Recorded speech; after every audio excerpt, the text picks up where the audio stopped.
You are a single crystal of ice. You are not always this. Moments ago, though time moves differently here, in the thin, cold reaches where atmosphere gives way to void, you were something else. You were vapor. You were the molecular memory of ocean, of river, of the exhalation of forests. You were dispersed, invisible, unmade. Now you are being made, not in a basement with a select few capos, but much higher than that. The temperature is negative 38 degrees Celsius. This is not cold, as you have known cold, if you have known anything. This is cold that moves through matter like a proposition through logic, reorganizing, clarifying, making manifest what was latent. Around you, the air is so thin that pressure itself seems theoretical, a concept rather than a force. You exist 8,000 meters above the surface of the Earth, in a cloud that has no edges you can perceive, only gradations of density, only the slow churning of currents too vast and too patient to be called wind. You begin at a point, a mote of dust, a fragment of clay lifted from some distant continent, tumbled through storms, carried on thermals, suspended. The particle is perhaps 3 micrometers across. Its surface is irregular, pitted, scarred by its own long travels. Upon this irregularity, you nucleate. The first water molecule settles, then another. They are not simply attaching, they are organizing themselves according to principles older than mountains. The angle between hydrogen and oxygen, the space between molecules when frozen. 104.5 degrees, the hexagonal lattice. You are not choosing this geometry. The geometry is choosing itself through you. The dust particle beneath you has travelled far. Perhaps it rose from the Gobi Desert on winds that crossed an ocean. Perhaps it was volcanic ash from an eruption years past, carried in the stratosphere, circling the globe before descending into this cloud. The particle's surface holds irregularities at the molecular scale, valleys and peaks measured in nanometers. These irregularities are crucial. A perfectly smooth surface would not hold water molecules as readily. The imperfections create sites where molecules can lodge, can find purchase, can begin the process of crystallization. A second molecule touches the first. They bond.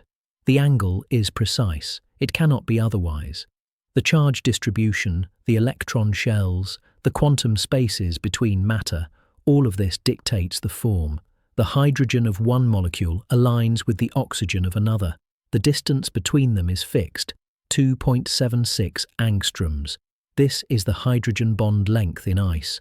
Shorter and the repulsion between electron clouds would prevent the bond. Longer and the electromagnetic attraction would be insufficient. The distance is exact because the physics is exact. You are 3 molecules now, then 7, then 19. The ice lattice extends in 3 dimensions, but already the hexagonal pattern is establishing its dominance in 2. 6 directions of growth, 6 arms that do not yet exist but are already, in the logic of ice, inevitable. Each molecule that arrives brings with it a history. It was evaporated from some body of water, an ocean, a lake, a puddle on pavement. It rose through the atmosphere on thermal currents. It cooled as it rose, the temperature dropping approximately 6.5 degrees Celsius per 1,000 meters of altitude. At some elevation it reached the dew point, the temperature at which the air's relative humidity reaches 100%. But it did not condense then. It remained vapor, supercooled, carried higher by the updrafts, entering the realm of ice. Now it is here. Now it encounters you. Now it bonds. The temperature drops another degree. The air is still. There is no sound. Sound requires density, requires matter to carry vibration, and here matter is scarce. The cloud surrounds you, a diffuse presence, neither dark nor light. Above you, somewhere, is the sun. Its light filters through uncountable particles.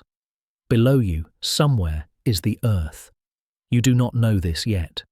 You know only the cold and the slow accumulation. The pressure at this altitude is approximately 350 millibars. This is 1/3 the pressure at sea level. The air molecules, nitrogen, oxygen, argon, traces of other gases, are spaced farther apart. They collide with each other less frequently. They collide with you less frequently.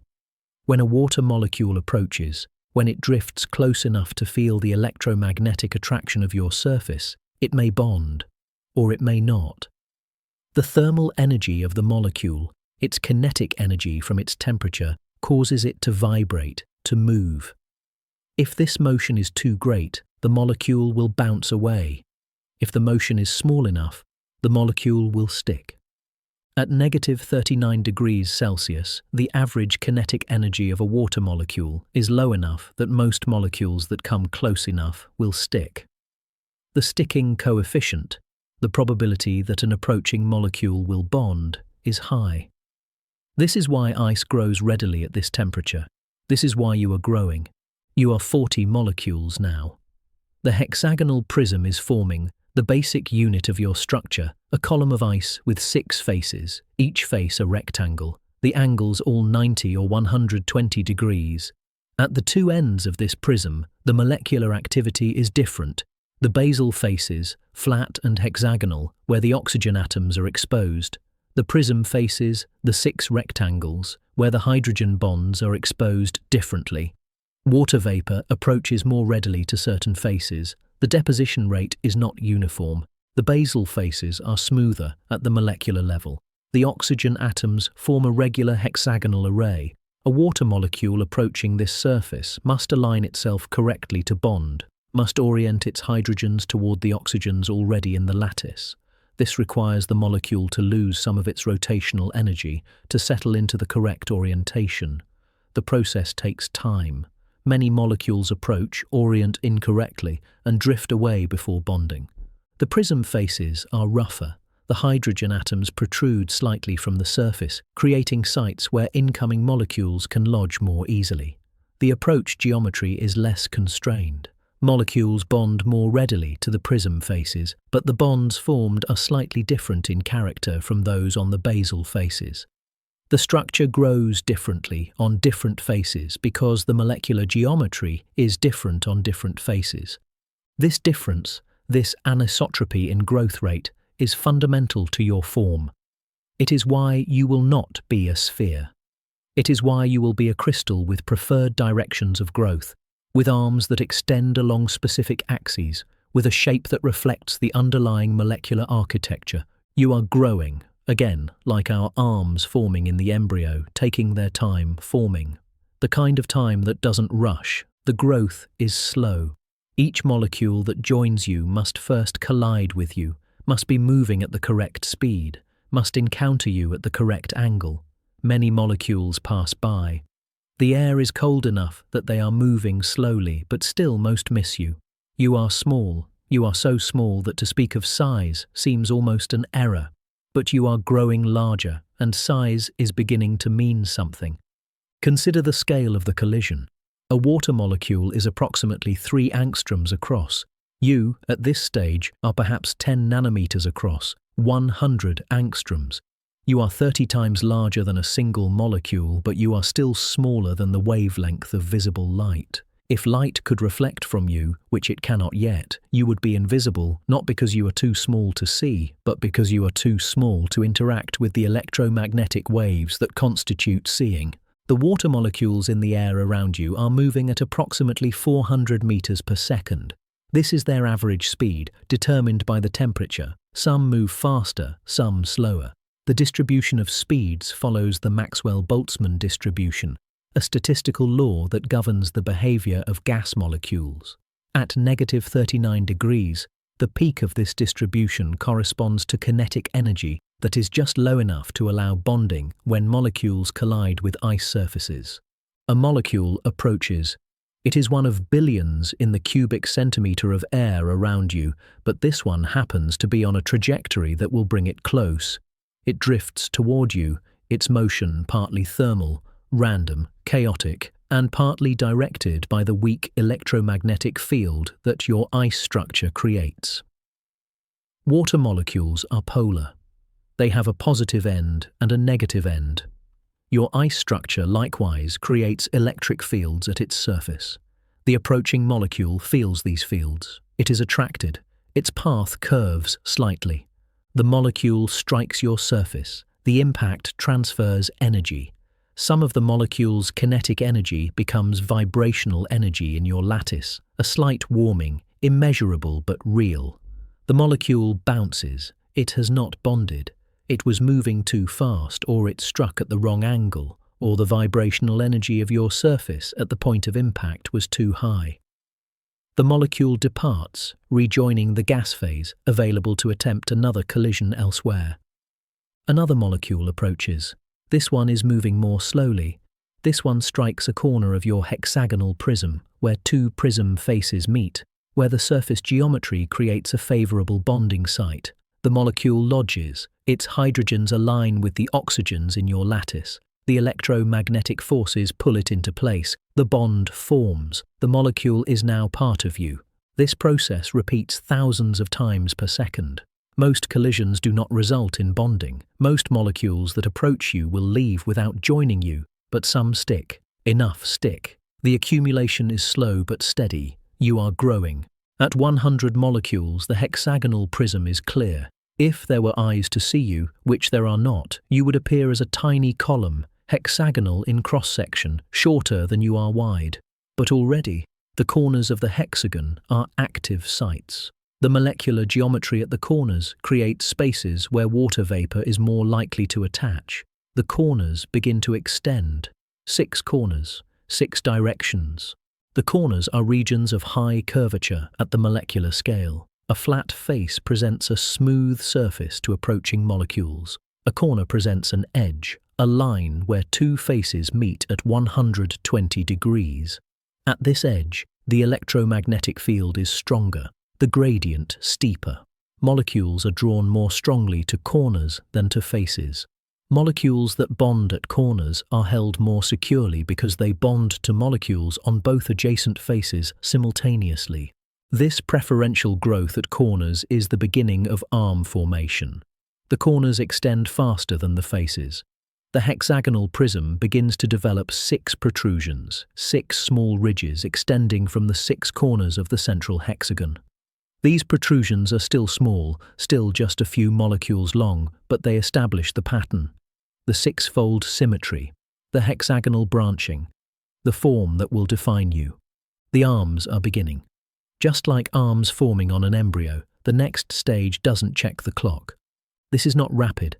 Nothing here is rapid. You are still high in the cloud, still in the coldest layer, still suspended in the near stillness. The temperature is negative 39 degrees now. The supercooled water droplets that exist in this part of the cloud, liquid water that should be ice but has not yet found the structure to transition, these droplets are evaporating slowly, molecule by molecule, adding to the vapor. You are collecting these molecules. You are becoming what they were. Your first arm extends by 100 molecules, then 200. The arm is still barely thicker than the central prism from which it grows, but it is extending, a hexagonal ridge growing outward from the corner of your center. The other 5 corners are also extending. The 6 arms grow at nearly the same rate. Nearly, but not exactly. Small differences in the local vapor density, in the microscopic currents of air, in the temperature variation measured in thousandths of a degree. These create slight asymmetries, but the fundamental symmetry remains. 6 arms, 60-degree angles between them, the ancient geometry of ice. The vapor density around you is not uniform. You are depleting the vapor in your immediate vicinity. Each molecule that bonds to you is one fewer molecule in the surrounding air. This creates a gradient, a region of lower vapor density near your surface, higher density farther away. Molecules diffuse from regions of high density to low density. They move toward you, driven by this concentration gradient, but the diffusion is slow. At this temperature, at this pressure, the diffusion coefficient is small. The vapor approaches gradually. The diffusion coefficient for water vapor in air at this temperature and pressure is approximately 0.1 square centimeters per second. This is small. It means that the time required for vapor to diffuse across a distance of 1 millimeter is approximately 10 seconds. You are 1 millimeter across. The vapor depleted from your immediate vicinity takes tens of seconds to be replenished by diffusion from farther away. This sets a natural timescale for your growth rate. You cannot grow faster than vapor can be supplied by diffusion. You are diffusion limited. This diffusion limited growth creates patterns. The vapor concentration field around you is not spherically symmetric. It is modified by your shape. The tips of your arms extend into regions where the vapor concentration is higher. The regions between arms, the 60-degree sectors where no arm extends, have lower vapor concentration because vapor from these regions must diffuse laterally to reach your surface. The lateral diffusion is slower than radial diffusion. The result is that tips grow faster than sides. Arms extend faster than they thicken. The structure becomes dendritic rather than compact. The 6 arms, extending in 6 directions, each deplete the vapor in their own direction. But the depletion is not spherically symmetric. The arms grow into fresh vapor at their tips. The regions between arms, the 60-degree sectors where no arm is growing, remain richer in vapor but are geometrically disadvantaged. Molecules in these regions must diffuse laterally to reach your surface, and lateral diffusion is slower than radial approach to an arm tip. This geometric effect reinforces the arm growth pattern. The tips of the arms grow fastest because they are exposed to the highest vapor density. The sides of the arms grow more slowly because they are partially shielded by the vapor-depleted zone around the arm itself. The central region between arms grows slowest of all. The result is arms that extend more than they thicken, that reach outward rather than filling in the spaces between them. The mathematics of diffusion-limited growth have been studied extensively. The Laplace equation governs the vapor concentration field in steady state. The boundary condition at your surface is that the concentration equals the saturation concentration. Vapor is immediately deposited when it arrives. The boundary condition far from you is that the concentration equals the ambient concentration of the cloud. The solution to the Laplace equation with these boundary conditions gives the concentration field. The gradient of this field at your surface gives the deposition rate. The shape that maximizes deposition rate is the shape that will grow. This variational principle, shapes grow to maximize deposition rate, explains why dendrites form. A smooth surface has low gradients, low deposition rate. A protruding tip has high gradients, high deposition rate. Tips grow faster, they protrude more, the gradients increase, the growth accelerates. This is a positive feedback, an instability. Small perturbations amplify. The smooth surface becomes rough. The rough surface develops protrusions. The protrusions become branches. The branches develop sub-branches. The process continues until limited by other factors, temperature effects, kinetic barriers, structural constraints. You are 100 micrometers across now, 1/10 of a millimeter. You can no longer be measured in mere molecules.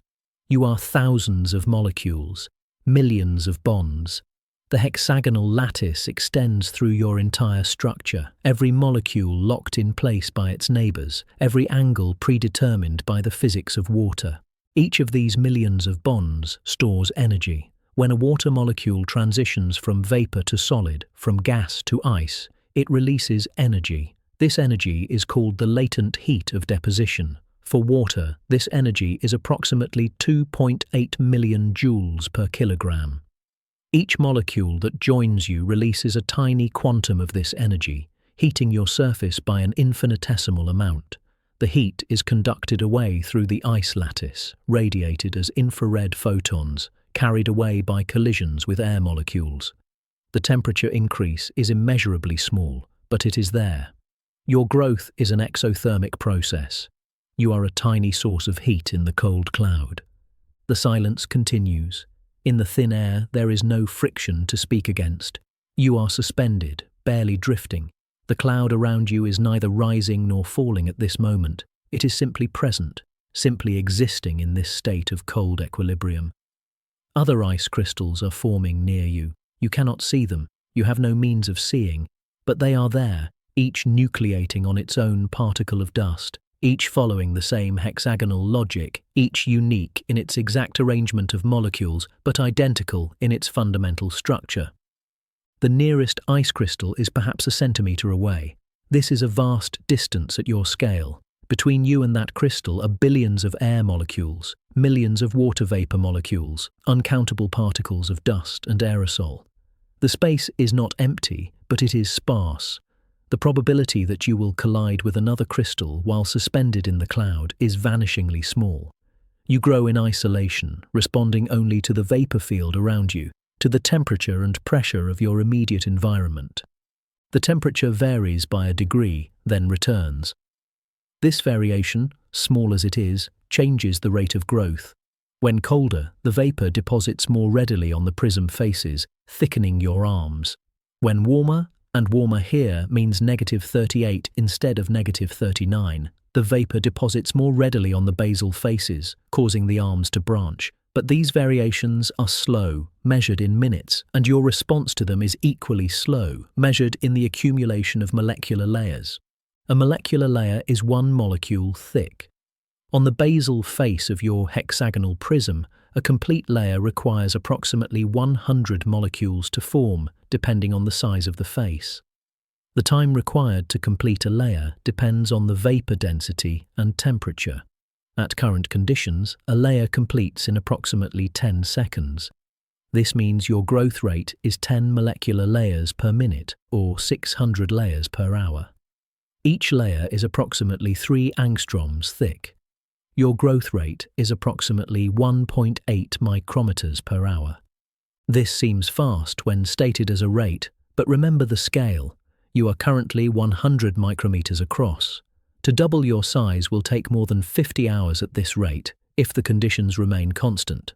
But conditions do not remain constant. The cloud is dynamic, the temperature fluctuates, the vapor density changes. Your growth rate varies continuously, responding to these changes, recording them in your structure. Your arms are extending.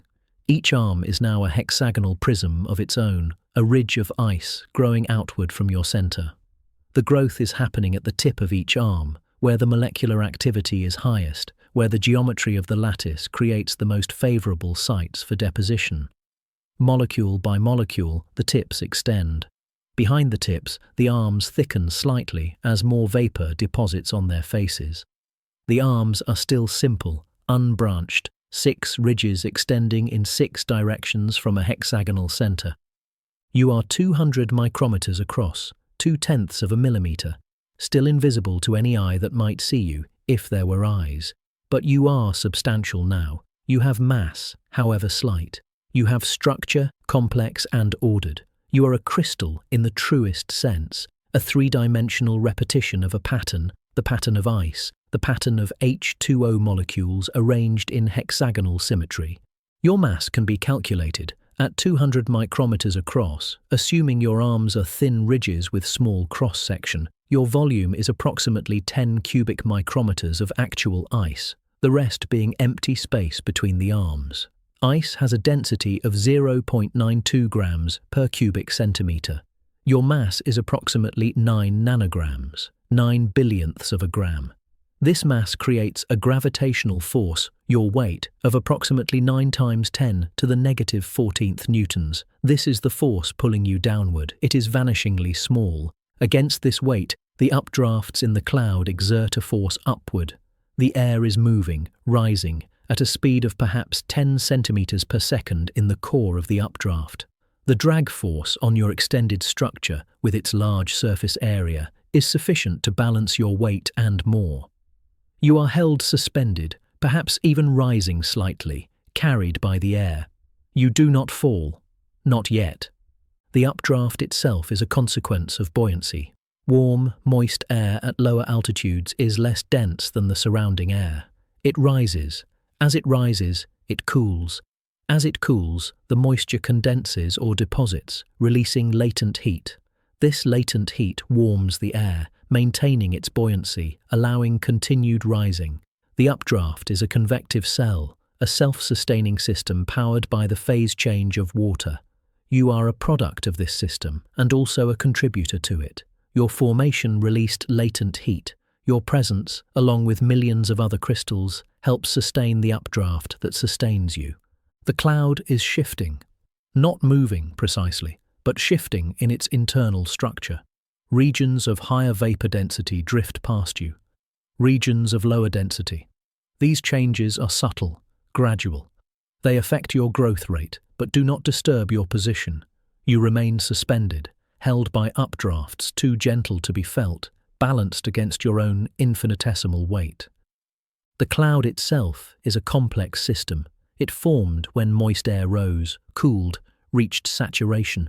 The water vapor began to condense on cloud condensation nuclei, tiny particles of salt, dust, sulfate aerosols.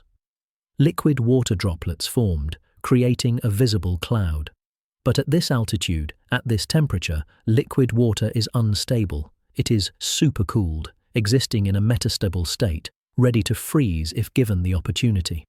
The ice crystals forming now, you and countless others, provide that opportunity.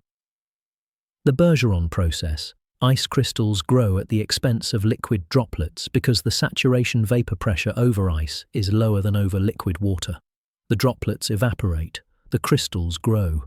At -38 degrees Celsius, the saturation vapor pressure over ice is approximately 0.12 millibars. Over supercooled liquid water at the same temperature, the saturation vapor pressure is approximately 0.15 millibars. The difference is small, only 0.03 millibars, but it is significant.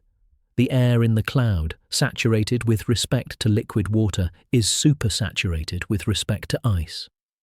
This supersaturation drives ice crystal growth. The supersaturation can be quantified. The ratio of actual vapor pressure to saturation vapor pressure over ice is approximately 1.25. This means the air holds 25% more water vapor than it could in equilibrium with an ice surface. This excess vapor is available for deposition. You are collecting this excess. You are reducing the vapor pressure, driving it toward equilibrium. But the droplets continue to evaporate, replenishing the vapor, maintaining the supersaturation, allowing your continued growth. You are part of this process. You are consuming the vapor that the droplets are creating. You are growing because the droplets are shrinking. This is the physics of mixed-phase clouds, clouds that contain both ice and supercooled liquid water. Eventually, given enough time, all the liquid will evaporate, all the vapor will deposit on ice, and the cloud will be entirely ice crystals. But this takes time, hours or days. For now, the cloud is mixed, dynamic, still evolving. 100 million molecules now compose you. Each one is 2 hydrogens, 1 oxygen. Each one is bonded to 4 neighbors in the ice lattice. The bonds are hydrogen bonds, weak individually, but strong in their multitude. The temperature at which these bonds break, the melting point, is 0 degrees Celsius, 39 degrees warmer than where you are now. You are in no danger of melting. You are in the realm of ice, far from the boundary of liquid water. The hydrogen bond is a curious thing. It is not a true chemical bond, not a sharing of electrons like the covalent bond within the H2O molecule itself. It is an electromagnetic attraction between the slightly positive hydrogen atom of one molecule and the slightly negative oxygen atom of another. The bond energy is approximately 20 kilojoules per mole, about 1/20th the energy of a covalent bond. This weakness gives ice its properties, its low melting point, its ability to sublimate, its sensitivity to temperature. A stronger bond would make ice stable at higher temperatures. A weaker bond would make ice impossible to form. The lattice structure itself is spacious. In liquid water, molecules are packed closely, touching each other, sliding past each other. In ice, the molecules are held at fixed distances by the hydrogen bonds, creating a structure with significant empty space. This is why ice is less dense than liquid water, why ice floats. The hexagonal lattice of ice IH, the common form of ice you are made of, has a volume about 9% larger than the same number of molecules in liquid form. This expansion is why water pipes burst when frozen, why cells rupture when frozen without cryoprotection. It is a consequence of the geometry, of the angles of the hydrogen bonds, of the way water molecules arrange themselves in the solid state. Your arms develop a feature. At the midpoint of each arm, a slight thickening appears. This is the result of a temporary increase in vapor density that passed through this region of the cloud several minutes ago. All 6 arms thickened at the same time, responding to the same environmental condition. The thickening is slight, a widening of the hexagonal cross-section by perhaps 20%, but it is symmetrical, appearing in the same location on all 6 arms. This is the first mark of the environment upon you, the first record of the conditions through which you are passing. The growth continues. The tips of your arms extend further. Behind the thickening, the arms are narrower again. The shape is beginning to have complexity, to have features that distinguish it from a simple hexagonal prism with 6 projections. You are becoming elaborate, though the elaboration is still minimal, still measured in the small variations of width along the length of your arms. You are 300 micrometers across, 0.3 of a millimeter. If placed on a dark surface under magnification, you would appear as 6 lines extending from a central point, each line slightly thicker in the middle than at the ends or the base. But there is no dark surface, no magnification, no observation. There is only the cold and the vapor and the slow accretion of structure. The temperature drops again, -40 degrees. At this temperature, the character of growth changes slightly. The vapor molecules have less kinetic energy. They move more slowly. When they encounter your surface, they are more likely to stick where they first touch, rather than migrating across your surface to find the most energetically favorable position. This creates a slightly rougher surface texture, a slightly less perfect crystal structure. But the hexagonal symmetry remains. It always remains. It is fundamental. Your arms are thinning at the tips. This is a common pattern. The tips extend into regions of lower vapor density, regions where the vapor has already been depleted by your own growth and the growth of your arms. The tips grow more slowly, extending but not thickening. Behind them, in regions of higher vapor density, the arms are thicker. Each arm is becoming a tapered ridge, widest at some distance from the center, narrowing toward both the center and the tip. A new feature emerges. On one of your arms, at a point 2/3 of the way from center to tip, a small secondary arm begins to grow. Are you an octopus? A squid, perhaps? Nope, just a snowflake. This is branching, the beginning of the dendritic pattern that will come to characterize your form. The secondary arm grows from one of the 6 corners of the primary arm's hexagonal cross-section. It extends at a 60-degree angle to the primary arm, maintaining the hexagonal symmetry. It grows because the corner where it originates is a favorable site for deposition and because the local vapor density is sufficient to support this new direction of growth.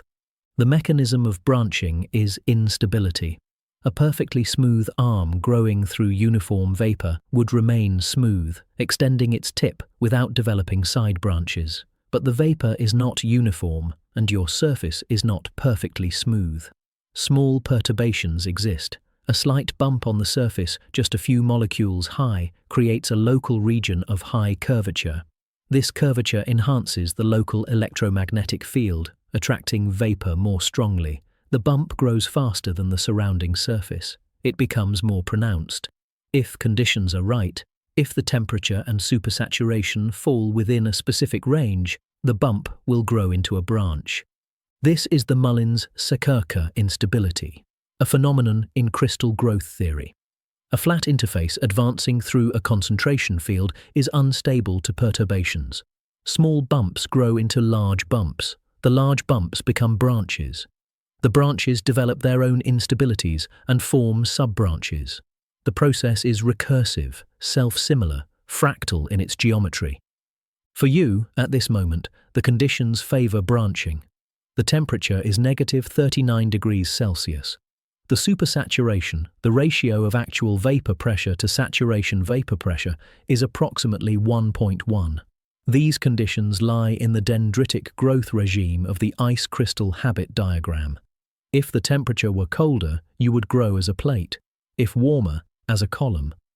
At this specific temperature range, -38 to -40 degrees, you grow as a stellar dendrite with arms and branches. Within minutes, the other 5 primary arms also develop secondary branches, each at approximately the same distance from the center, each growing from the same corner of the hexagonal cross-section relative to the orientation of the primary arm. The six-fold symmetry is preserved. What happens to one arm happens, with slight variations, to all 6 arms. You are becoming complex. The symmetry is remarkable. You are growing in turbulent air, in fluctuating vapor density, in varying temperature. Yet the 6 arms respond almost identically to these conditions. This is because the arms are nearly the same size, experience nearly the same environment, grow at nearly the same rate.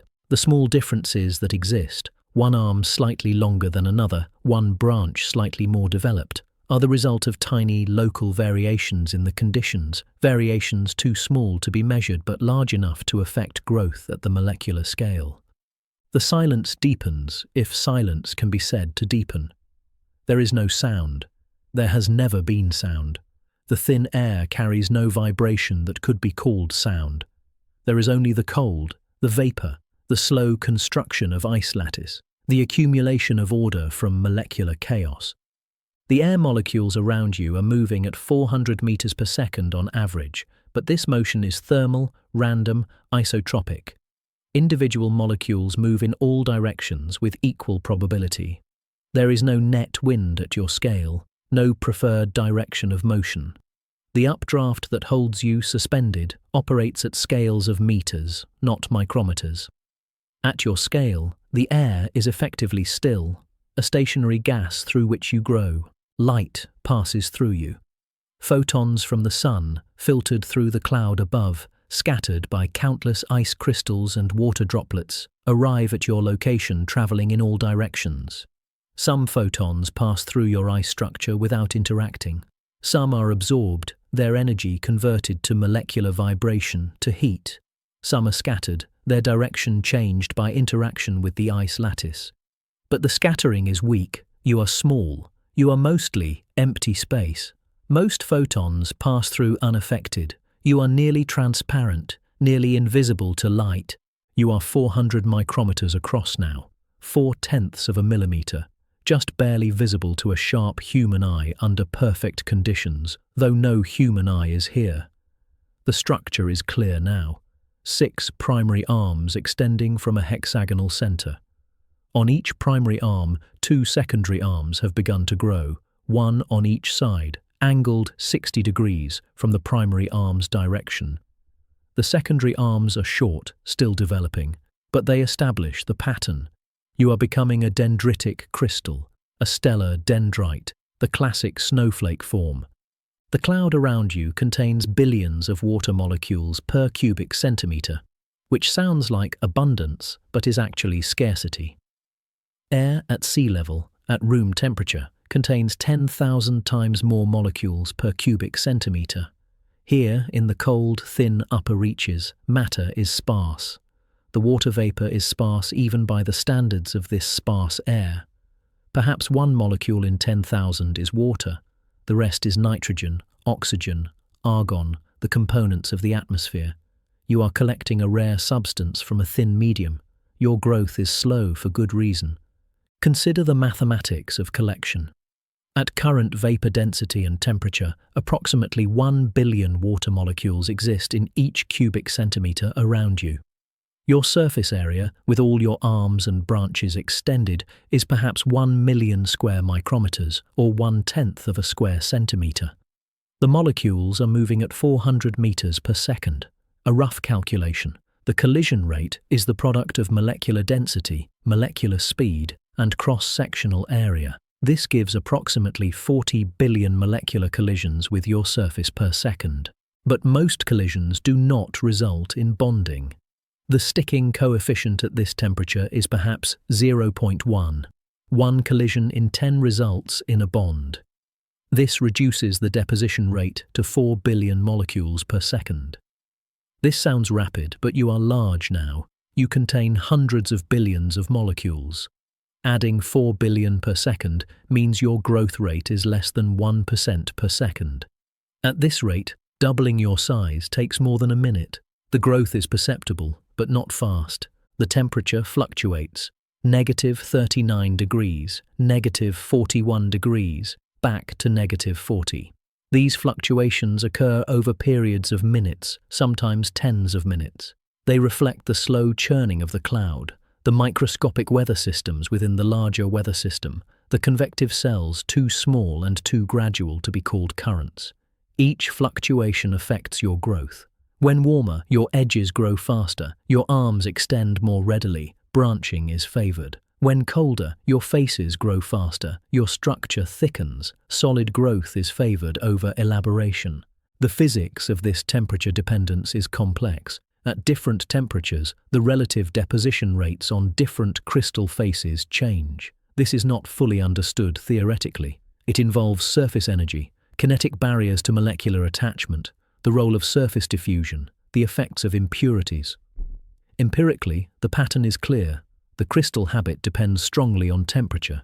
The habit diagram for ice shows distinct regimes. -2 to -4 degrees, plates. -4 to -10 degrees, needles. -10 to -20, plates. -20 to -40, dendrites. Each regime produces a characteristic form. You are in the dendritic regime. Your form is determined by this fact. If the temperature were to shift by 10 degrees in either direction, your growth pattern would change dramatically. But the temperature is stable, varying by only a degree or two, keeping you firmly in dendritic territory. Your arms extend, your branches proliferate, the pattern is set. Your secondary arms are extending. Each one grows according to the same principles that govern the primary arms. The tips are active sites. The corners are active sites. The faces accept vapor more slowly. The hexagonal pattern reproduces itself at every scale. Where the secondary arms grow long enough, they too begin to develop tertiary branches, smaller projections extending from their corners, 60 degrees from their axes, maintaining the eternal hexagonal symmetry. You are 500 micrometers across, half a millimeter. You are substantial now. If you fell onto the outstretched hand of a person, if there were a person, if you could fall, you would be visible as a tiny white speck, nothing more, too small to reveal your structure to the unaided eye. But the structure is there, 6 primary arms, each with 4 or 5 secondary branches on each side, some of the secondary branches developing tertiary branches. The pattern is fractal in its self-similarity, hexagonal at every level, complex but ordered. The vapor density decreases slightly. Your growth rate slows. The tips of your arms, which had been extending steadily, now extend more slowly.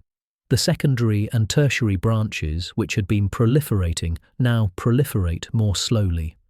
You are not starved. The vapor is still sufficient to support growth, but you are no longer in a region of abundance. The change is gradual, imperceptible in any single moment, but over tens of minutes the effect is clear. Your growth is entering a slower phase. The cloud around you is vast.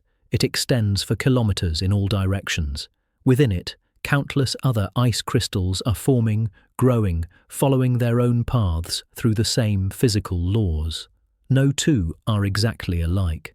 The microscopic variations in temperature, vapor density, and air currents ensure that each crystal experiences a unique sequence of growth conditions, but all are hexagonal. All follow the same basic pattern. All are ice. You continue to grow. The arms extend, the branches elaborate.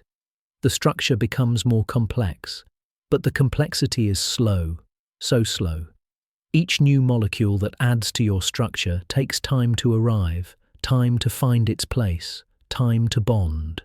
You are the accumulation of millions of such small events, each one insignificant, each one following inevitably from the physics of matter. At 600 micrometers, the arms begin to hollow slightly. This is the result of the differential deposition rate between the tips and the regions behind the tips. The tips extend into fresher vapor, encountering molecules that have not yet been captured. The regions behind the tips are in the vapor shadow, where the density is lower because you yourself have depleted it. The arms grow faster at the tips than in the middle regions, creating a slight concavity along the sides of each arm. This is common. This is expected. This is the pattern of diffusion-limited growth. Diffusion-limited growth occurs when the rate-limiting step in crystal formation is not the attachment of molecules to the surface, but the transport of molecules through the surrounding medium to reach the surface. You are in this regime. The sticking coefficient is high. Molecules that reach you tend to stick. The vapor density is low. Molecules take time to reach you. The growth is limited by diffusion, not by kinetics. This creates characteristic patterns, dendrites, branches, fractals. The structure that grows is determined not just by the crystallographic axis of the ice lattice, but also by the diffusion field of vapor around the crystal. The tips extend into regions of high vapor concentration. The sides grow slowly in regions of depleted vapor. The result is a tree-like structure, branched, reaching, maximizing surface area in contact with fresh vapor. The temperature rises to -37 degrees. This is warmer, though still far below freezing. At this temperature, the character of growth shifts noticeably. The vapor deposits more readily on the prism faces, less readily on the basal faces. Your arms begin to thicken more than they extend. The secondary branches, which had been growing long and thin, now grow shorter and thicker. The overall shape becomes more compact, less sprawling. This phase lasts for several minutes, then the temperature drops again to -39 degrees. The growth pattern shifts back. The arms resume their extension. The branches become more elaborate again. During this warmer phase, the tertiary branches that were beginning to form on some of the secondary branches thicken significantly. Where they had been delicate projections, barely visible at the molecular scale, they now become substantial ridges. When the temperature drops and dendritic growth resumes, these thickened tertiary branches become platforms for further branching, for quaternary structures, for the recursive elaboration that will characterize your final form. These temperature variations are recording themselves in your structure. Each phase of growth leaves a signature, a pattern of thickness and extension, of branching and consolidation. You are becoming a record of the atmospheric conditions through which you pass, a diary written in ice, in the language of hexagonal geometry. The record is precise. Each molecular layer added to your surface corresponds to a specific moment in time, a specific set of environmental conditions. The thickness of the layer reflects the vapor density, the location where it was added, on a prism face, on a basal face, on a branch tip, reflects the temperature. The pattern of branching reflects the history of temperature fluctuations. If it were possible to read this record, to decode the structure at molecular resolution, one could reconstruct the exact sequence of conditions you experienced during growth. The information is there, frozen in the ice, permanent until melting destroys it. You are 700 micrometers across, 0.7 of a millimeter, approaching 1 millimeter, approaching visibility. The structure is now highly complex, 6 primary arms, each with 10 or more secondary branches on each side. Many of the secondary branches have tertiary branches. Some of the tertiary branches are developing quaternary branches. The fractal pattern repeats at diminishing scales.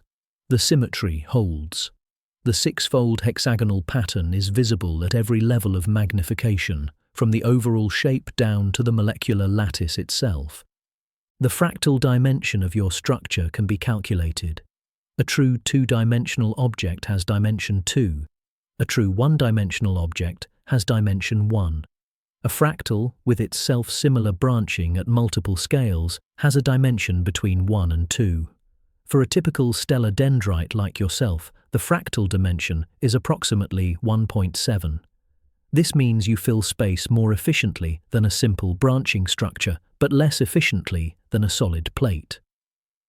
The fractal dimension is a measure of complexity, of the way your branches reach out to capture vapor from the surrounding air. Each branch is itself a tiny version of the whole. Each secondary branch recapitulates the structure of the primary arm. Each tertiary branch recapitulates the secondary. The pattern is self-similar across scales. This is not design. This is not intention. This is simply the consequence of the same growth rules operating at every scale. Branching instability occurs wherever a ridge extends into vapor. The instability has no preferred scale. It operates at all scales simultaneously. The result is fractal geometry, pattern within pattern, endlessly repeating until the resolution of molecular size is reached. The cloud is slowly descending. The rhythm here is even slower than a sloth's descent from a tree. This is happening so gradually that it cannot be called falling. The entire cloud system is settling, losing altitude at a rate of centimeters per second perhaps. You are descending with it, still suspended, still carried by the air. You do not feel motion. There is nothing to feel, no sensory apparatus, no consciousness. There is only the structure, the crystal, the ice. The cloud descends because it is losing buoyancy. Air masses move vertically when their density differs from the surrounding atmosphere. Warm air, being less dense, rises. Cold air, being more dense, sinks. The cloud formed when moist air rose, cooled, reached saturation. While rising, the air was warmer than its surroundings, buoyant. Now the cloud has matured. The condensation and deposition processes have released latent heat, warming the cloud slightly, but this warming is insufficient to maintain buoyancy. The updrafts that created the cloud are weakening. The cloud system is beginning to descend. The descent is organized. The cloud is not simply falling as a mass. Instead, the internal circulation is changing. Where there were strong updrafts at the cloud's core, maintaining the suspension of ice crystals and droplets, now there are weaker updrafts or gentle downdrafts. The cloud is still churning, still mixing, but the net vertical motion has reversed. The cloud is settling. You descend with the cloud at approximately 5 centimeters per second. This is imperceptible as motion. This is barely distinguishable from suspension. But over tens of minutes, over an hour, the effect accumulates.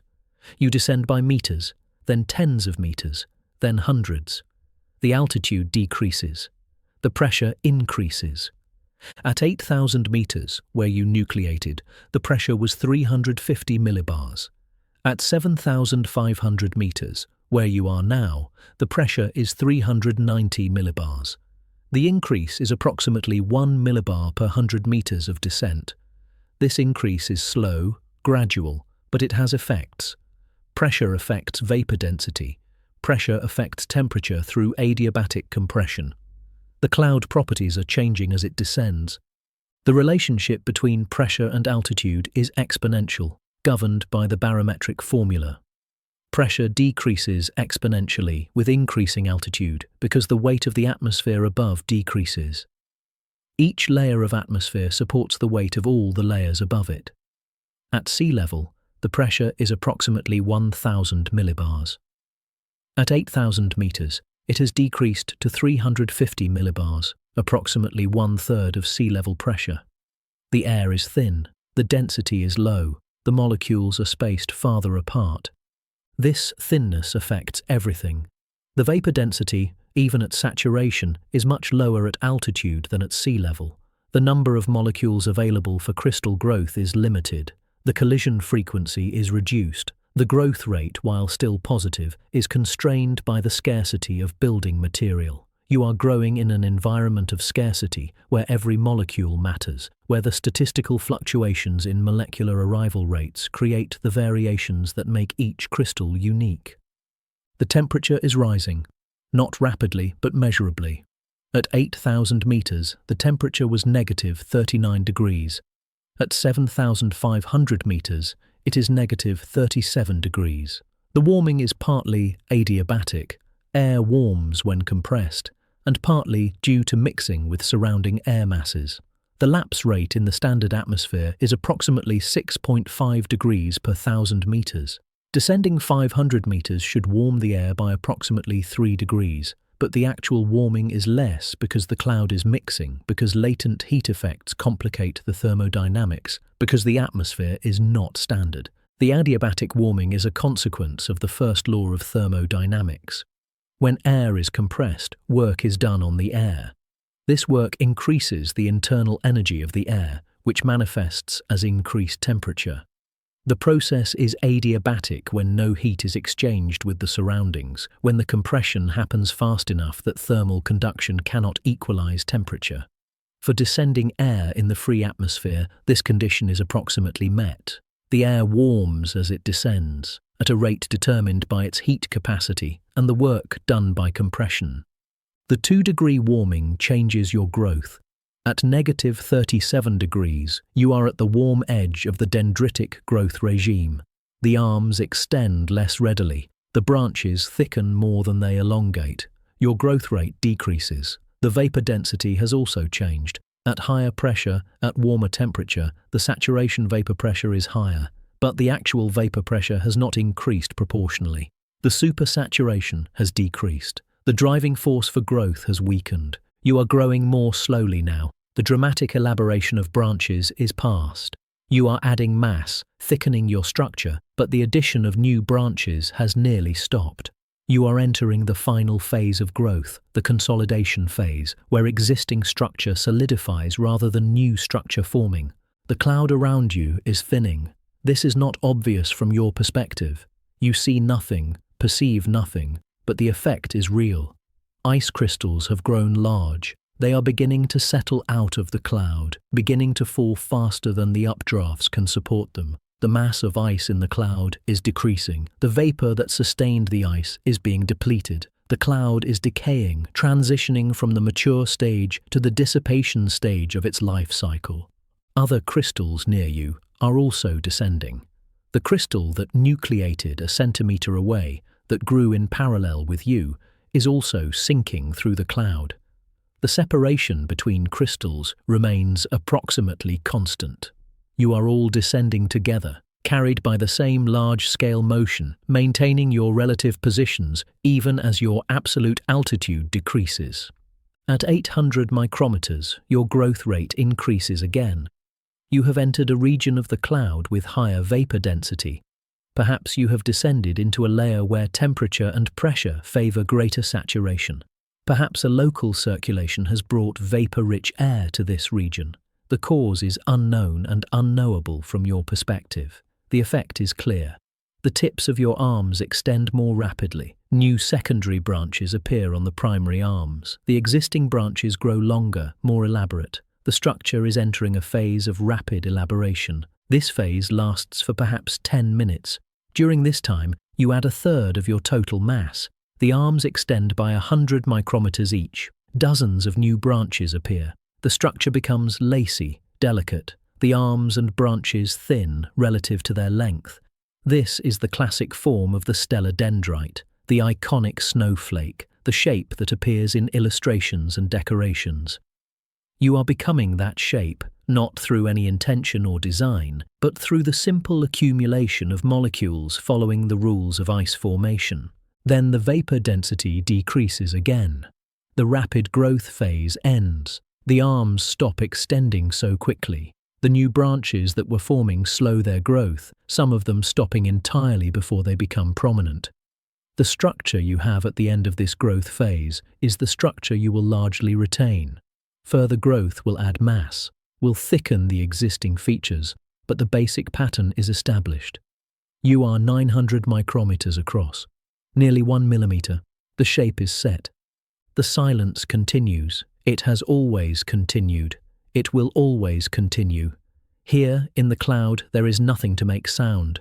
The ice crystals do not collide with sufficient force to create vibration. The air molecules, sparse as they are, collide with you constantly, but silently. The cold itself is silent, a condition rather than an event, a state of being rather than an action. You are small, but carrying yourself like you own the around. You are 1 millimeter across. This is a threshold. You are now large enough to be easily visible to the human eye. You are large enough to be called a snowflake without qualification. The structure is complete in its essentials, 6 primary arms radiating from a hexagonal center. Each arm is decorated with dozens of secondary branches. The branches create a delicate lattice, a network of ice that is more empty space than solid matter. You are perhaps 1/10 ice by volume, the rest being the air spaces between your branches. You are substantial and insubstantial at once. The temperature is -38 degrees. The vapor density is moderate. You continue to grow, but slowly now. Molecules continue to add to your structure, but the dramatic elaboration is past. The growth now is refinement, the thickening of existing features, the filling in of the structure. The arms become slightly wider. The branches become slightly less delicate. The structure becomes more robust, better able to withstand the stresses that will come. You have been forming for nearly half an hour. In that time, you have grown from a single molecule of water deposited on a mote of dust to a structure comprising billions of molecules, a crystal 1 millimeter across, a snowflake. The process has been slow, methodical, governed entirely by the physics of phase transition and crystal growth. There has been no randomness, only deterministic responses to varying conditions. There has been no purpose, only the working out of physical law. The cloud begins to descend more rapidly. This is not a local circulation but a larger scale movement. The cloud system is losing buoyancy, perhaps because it has grown too heavy with ice, perhaps because the updrafts that were sustaining it have weakened. The descent is still gentle, still measured in centimeters per second, but it is perceptible now in its effects. The pressure is increasing, infinitesimally but measurably. The temperature is beginning to rise. You are falling, though you do not know it. You are being carried downward with the cloud. The descent is so gradual, so matched to the motion of the air around you, that there is no sense of falling, no relative motion. You are simply present in air that is descending, and you descend with it, at the same rate, in the same direction. The fall has begun, but it has not yet become flight. At 1.1 millimeters across, your growth continues but changes character. The temperature has risen to -36 degrees. At this warmer temperature, the growth is less dendritic, less prone to branching. The vapor that continues to deposit on your surface tends to fill in the spaces between branches rather than extending the branches further. Your structure is becoming more solid, less lacy. This is called rhyming in its extreme form, though you are not yet rhymed. You are simply becoming denser. The descent continues. You pass through layers of the cloud with different properties. Layers with higher vapor density where you grow faster. Layers with lower vapor density where you grow more slowly. Layers with different temperatures that favor different growth patterns. Each layer leaves its mark on your structure, subtle variations in thickness and texture that record your passage. You are now 1.2 millimeters across. The structure is mature. The six-fold symmetry is perfect, or as perfect as physical processes can make it. Each arm is nearly identical to the others, each having experienced nearly the same sequence of growth conditions. The small differences that exist, one arm slightly longer than the others, one secondary branch slightly more developed, are the result of tiny variations in your immediate environment, fluctuations in vapor density or temperature at the scale of micrometers and milliseconds. These variations are inevitable. They ensure that no two snowflakes are exactly alike, but the variations are small. The similarities vastly outweigh the differences. The air pressure is increasing. You have descended perhaps 500 meters from where you first nucleated. The cloud around you is still thick, still holding you suspended, but it is thinner than it was. The updrafts that were balancing your weight are weakening. The balance is shifting. Soon, the force of gravity will overcome the force of the updrafts. Soon, you will begin to fall in earnest. But not yet. For now, you remain suspended. The descent is slow, controlled by the large-scale motion of the cloud itself. You are still growing, still accepting molecules of vapor onto your surface, still elaborating your structure in small ways. The growth rate has slowed considerably. You are large enough now that the addition of a few thousand molecules makes little difference to your overall size or shape. The growth is asymptoting. approaching a limit determined by the vapor density and temperature of the air around you. At 1.3 millimeters, the temperature rises to -35 degrees. This is significant. At this temperature, the character of ice crystals begins to shift. The dendritic growth that formed your elaborate arms is less favored. The crystal habit begins to favor plates and columns rather than dendrites. But you are already formed. Your structure is already determined. The temperature change affects your growth rate, but not your fundamental form. You continue to add mass, but the mass is distributed across your existing structure, thickening it slightly, solidifying it slightly, but not changing its essential shape. The silence persists. It is not the silence of absence, but the silence of vastness, of space too large and too diffuse to carry sound. The cloud is kilometers across, kilometers thick, containing trillions of ice crystals like yourself, each one growing, each one falling, each one silent. The aggregate of the cloud has presence, has weight, has effects on the world below, but each individual crystal is nearly weightless, nearly invisible, nearly nothing. You are part of this vast aggregate, one crystal among trillions, indistinguishable in your individuality, but essential in your contribution to the whole. You are 1.4 millimeters across. You have reached, approximately, your maximum size. Further growth is possible, but it will be slow and limited. The vapor density is lower now as you descend. The temperature is higher. The conditions that favor rapid growth are past. You are a mature snowflake, fully formed, ready for the next phase of existence. The descent continues. The cloud is thinning around you. You can see, if you could see, that the vapor density is decreasing, that the other ice crystals are becoming more widely spaced, that the cloud is losing its cohesion. The updrafts that were holding you are failing. The balance is tipping.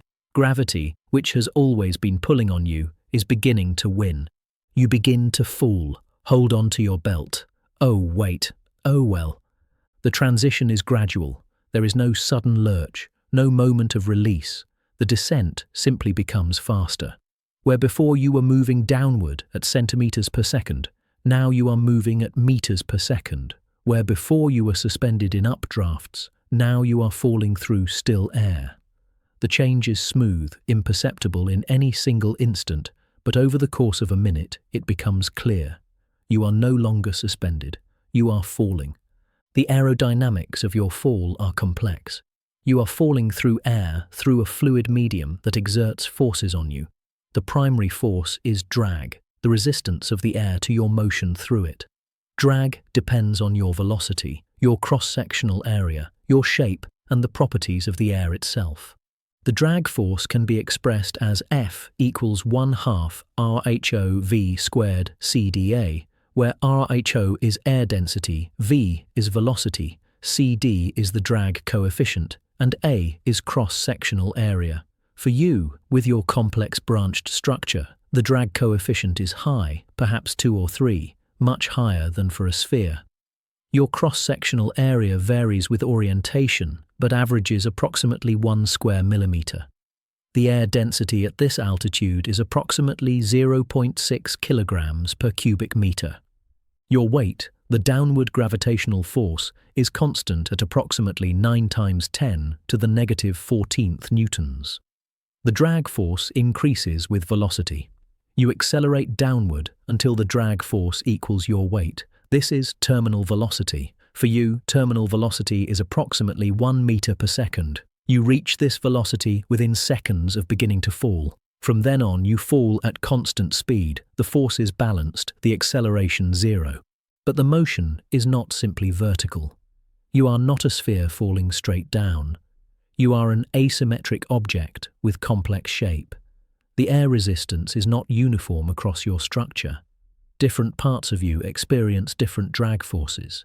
This creates torques, rotational forces, causing you to tumble. The tumbling is slow, stately. You rotate around your center, the hexagonal core from which your arms extend. The rotation is not regular. Sometimes you spin around an axis perpendicular to the plane of your arms, tumbling like a wheel. Sometimes you spin around an axis parallel to one of your arms, rotating like a propeller. Sometimes you wobble, precessing through multiple axes at once. The tumbling is caused by the asymmetry of air resistance, by the slight variations in your structure that make one side catch the air slightly differently than another, by the turbulence in the air itself, small eddies and currents that push you one way or another. The Reynolds number characterizes your flow regime. Re equals Rho VL over mu, where L is characteristic length and mu is dynamic viscosity. For you, L is approximately 1 millimeter, V is 1 meter per second.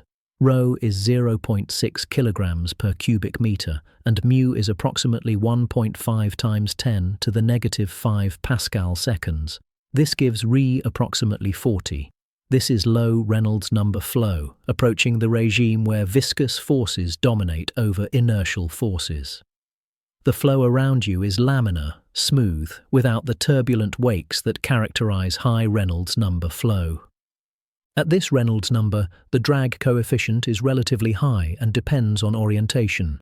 When you fall flat, with your arms extended horizontally, you present maximum area to the flow. The drag is high. Your fall rate is slower, perhaps 0.7 meters per second. When you fall edge-on, with one arm pointing down, you present minimum area. The drag is lower. Your fall rate increases, perhaps to 1.3 meters per second. The tumbling continuously changes your orientation, continuously varies your fall rate, creating a chaotic path through the air. The tumbling also affects your trajectory horizontally. When you tumble, when you rotate, the asymmetric drag forces create lateral motion. You drift sideways as you fall. The drift is random, determined by the chaotic dynamics of tumbling, but it is real. You do not fall straight down. You follow a wandering path, drifting meters to the side over hundreds of meters of vertical descent. The lateral drift is a consequence of the coupling between rotational and translational motion. As you rotate, different parts of your structure present different cross-sections to the oncoming airflow. When a large branch points downward, that side experiences higher drag. The drag creates a torque, causing rotation. The rotation changes the orientation. The new orientation presents a different asymmetry. The process is continuous, chaotic, creating a complex three-dimensional path through the air. In fluid dynamics, this behavior is studied through the dimensionless numbers that characterize the flow regime. Besides Reynolds number, there is the Froude number, which compares inertial to gravitational forces. There is the Stokes number, which compares particle response time to flow time scales. There is the aspect ratio, which for you is close to 1. Your structure is roughly as wide as it is thick, though highly irregular. All these parameters combine to determine your exact motion through the air. For a falling snowflake, the dominant parameter is Reynolds number, which at Re approximately 40 places you in the transitional regime between Stokes flow, Re less than 1, and the fully turbulent regime, Re greater than 1000. At your Reynolds number, inertial and viscous forces are comparable. The flow around you is laminar, smooth without eddies, but the path you follow can be chaotic due to the coupling between your orientation and the aerodynamic forces. The chaos in your path means that prediction is impossible beyond short time scales. Given your initial position and orientation, the equations of motion could, in principle, predict your trajectory for the next few seconds. But small errors in the initial conditions amplify exponentially. Within tens of seconds, the prediction becomes useless.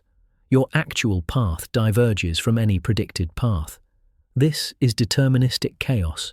The system is deterministic, governed by precise physical laws, but effectively unpredictable due to sensitivity to initial conditions. This unpredictability ensures your uniqueness not just in structure, but in history.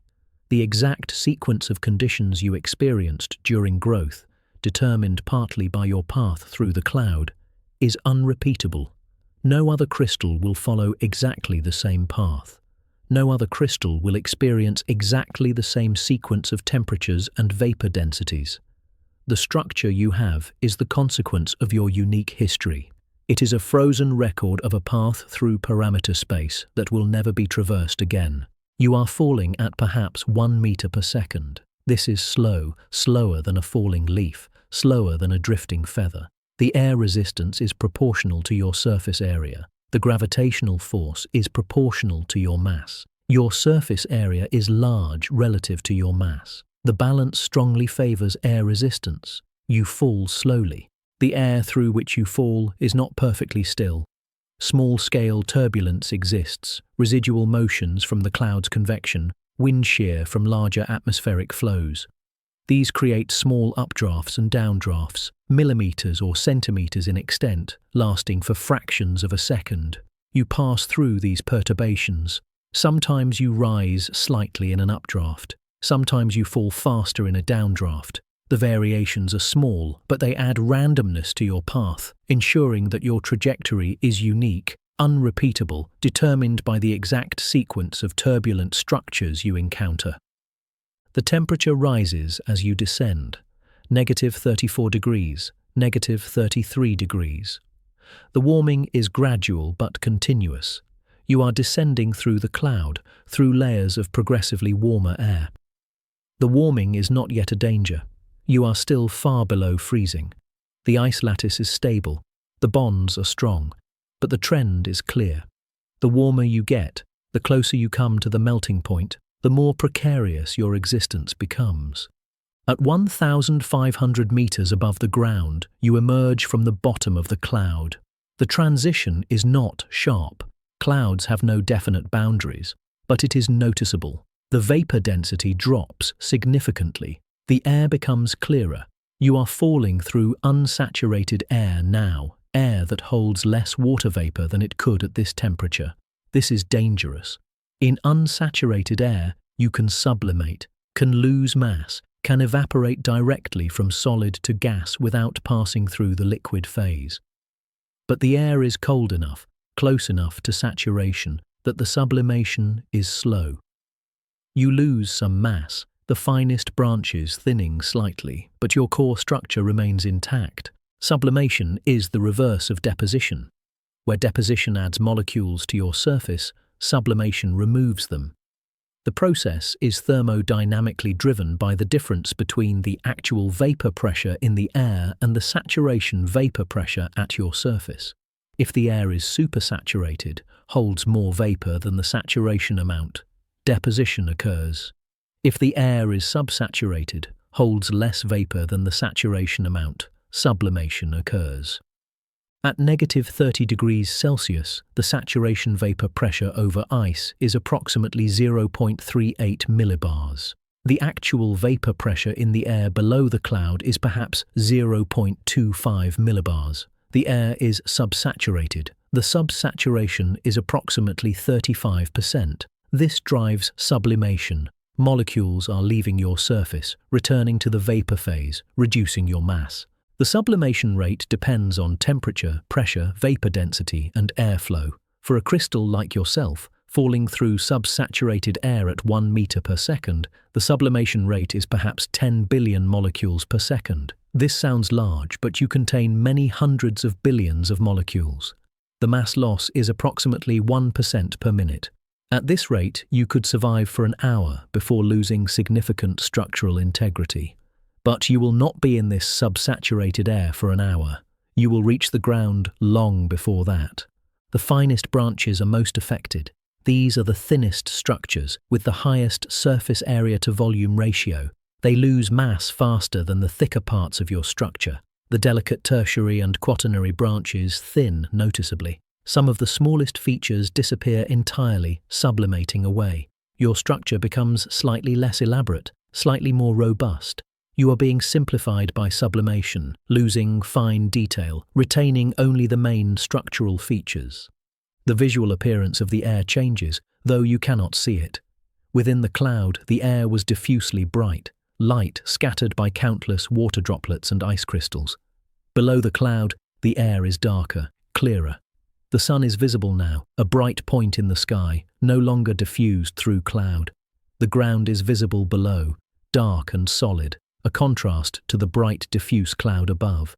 You are transitioning from the bright realm of cloud to the darker realm of clear air, from formation to flight, from growth to descent.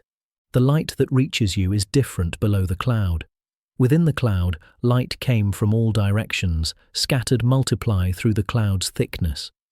Below the cloud, light comes primarily from the sun, directly or reflected from the ground. Photons strike you at specific angles, creating shadows, creating contrast. If there were eyes to see you now, you would be visible, a tiny bright point against the darker ground, catching the sunlight, scattering it in all directions. The scattering of light from ice crystals creates optical phenomena. Halos, sundogs, arcs, pillars. These are all caused by refraction and reflection of sunlight through ice crystals of specific shapes and orientations. You are a hexagonal crystal. Light entering one face and exiting another is refracted, bent by an angle determined by the geometry. The minimum deviation angle for hexagonal ice is approximately 22 degrees. This creates the 22-degree halo, a ring of light around the sun, visible when many crystals like you are falling with random orientations, each scattering light at the same angle but in different directions. You are one of many.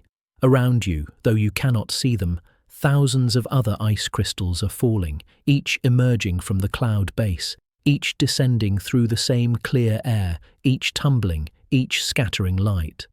Together you create patterns in the sky, optical effects, beauty, but individually you are unaware. You simply fall, responding to gravity and aerodynamics, your path determined by physics, your existence continuing downward toward the inevitable ground. You continue to fall. The tumbling continues. You rotate and wobble and spin, your orientation constantly changing. Sometimes you fall with your plane parallel to the ground, your 6 arms extended horizontally, catching the air like a parachute.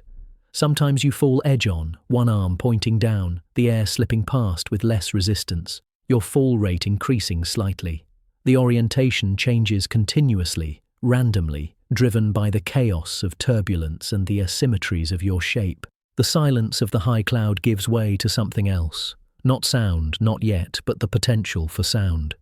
The air is denser here, vibrations can propagate, but you make no vibrations. Your fall is too gentle, your mass too small, your interaction with the air too smooth. You fall in silence through air that could carry sound, if there were sound to carry. Below you, the ground is approaching. You cannot see it. You have no means of seeing, but it is there, 2,000 meters below, then 1,500 meters, then 1,000. The Earth is a fact, a destination, an inevitability. You are falling toward it at 1 meter per second, tumbling as you fall, the distance decreasing with each passing second. At 1,000 meters above the ground, the temperature is negative 30 degrees. This is still well below freezing. You are safe for now. The structure is intact, the ice is stable, but the trend continues. The temperature rises, the danger approaches. Every meter of descent brings you closer to the melting point. The air becomes slightly turbulent. You are approaching the boundary layer, the region where the atmosphere interacts with the surface, where wind and convection create currents and eddies. The turbulence is mild, small variations in the air's velocity and direction, but it affects your fall. You drift laterally, pushed by a gentle current. You rise slightly in a small updraft, then fall faster as you pass through a downdraft. Your path is no longer vertical. It is a wandering descent, a drunken walk through 3 dimensions, each step determined by forces beyond your control or comprehension. You are 500 meters above the ground. The temperature is negative 25 degrees. The landscape below, invisible to you but present, is coming into focus, if focus is the right word for something unseen. Hills, forests, fields, roads, buildings, the human world, the biological world, the complex surface of the planet. You have been formed in the abstract realm of the high atmosphere, in the pure physics of crystal growth. Now you are descending into the realm of consequences, where ice becomes weather, where snowflakes become snowfall, where your existence intersects with other existences. Your fall rate varies. Sometimes you fall faster, sometimes slower, depending on your orientation and the air currents. The average is still about 1 meter per second. At this rate, the descent from 500 meters takes more than 8 minutes. 8 minutes of tumbling fall through the cold air, 8 minutes of gradual approach to the surface. At 300 meters, you encounter another ice crystal. Is it friend or foe? What is even a foe? Hashtag Chapter 8. Aggregation. Many crystals become one. 1:55 to 2:05. The encounter is not a collision, not at first. The other crystal is also falling, also tumbling. It is smaller than you, perhaps 800 micrometers across, a simpler structure with shorter arms. You and the other crystal are in the same downdraft, falling at similar rates, close enough in space that your paths are beginning to converge. You drift toward each other over the course of several seconds, the gap closing from meters to centimeters. The convergence is caused by wake effects and air currents. As you fall, you create a disturbance in the air, a wake. The wake is weak at low Reynolds number, but it exists. The air behind you is moving slightly faster than the surrounding air, drawn along by your passage. The other crystal, slightly above and to the side, is caught in this disturbed air. Its path curves slightly toward yours. Similarly, you are affected by the other crystal's wake. The two crystals are attracted to each other not by any direct force between them, but by the modification each makes to the airflow around the other. Then you touch. The contact is gentle, a brush of ice against ice. One of your branches touches one of the other crystal's branches. The contact area is small, just a few micrometers where the surfaces meet. The collision does not break either crystal. You are falling too slowly. The forces are too small. Instead, the contact creates a bond. Ice bonds to ice readily at these temperatures. The molecules at the contact point rearrange slightly, forming bridges between the two lattices. The bond is weak at first, just a few dozen molecules connecting two much larger structures, but it holds. The bonding process is called sintering. When two ice surfaces touch, if the temperature is high enough for surface diffusion but low enough that bulk melting does not occur, molecules at the contact point can rearrange. They migrate from regions of high curvature to regions of low curvature, filling in the gap between the surfaces, creating a neck of ice that joins the two crystals. The driving force is the reduction of surface energy. A bonded crystal has less surface area than two separate crystals, and surface area is energetically costly. Reducing surface area lowers the total energy of the system. At negative 30 degrees Celsius, the sintering process is slow but effective. The molecules at the ice surface have enough thermal energy to move, to diffuse across the surface, to rearrange themselves. Over seconds or minutes, the contact point strengthens. More molecules migrate to the neck. The bond grows thicker. What was initially a weak connection becomes a strong one, capable of resisting the aerodynamic forces that try to pull the crystals apart. You are now falling together, two crystals bonded into a single aggregate. The aggregate is irregular, asymmetric. You are much larger than the other crystal. The combined shape tumbles differently than either crystal did alone. The fall rate changes slightly. The aggregate is heavier, falls faster, but it also has more surface area, catches more air. The net change in fall rate is small. The combined mass is approximately 14 nanograms. The combined surface area is approximately 1.8 square millimeters. The terminal velocity increases to approximately 1.2 meters per second. The aggregate falls slightly faster than you did alone, but the increase is minor. The aerodynamics remain similar. The tumbling continues. Over the next minute, as you continue to fall, other crystals encounter your aggregate. One touches you and bonds. Another touches that one and bonds to it. Another. The aggregate grows, not through crystal growth. There is little vapor to support growth at this altitude and temperature, but through aggregation, through the accumulation of individual crystals into clumps. This is common.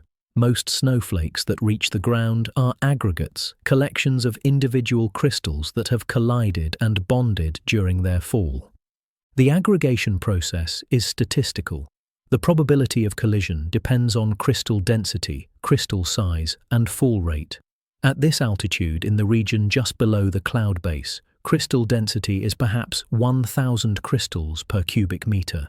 Each crystal is falling at approximately 1 meter per second.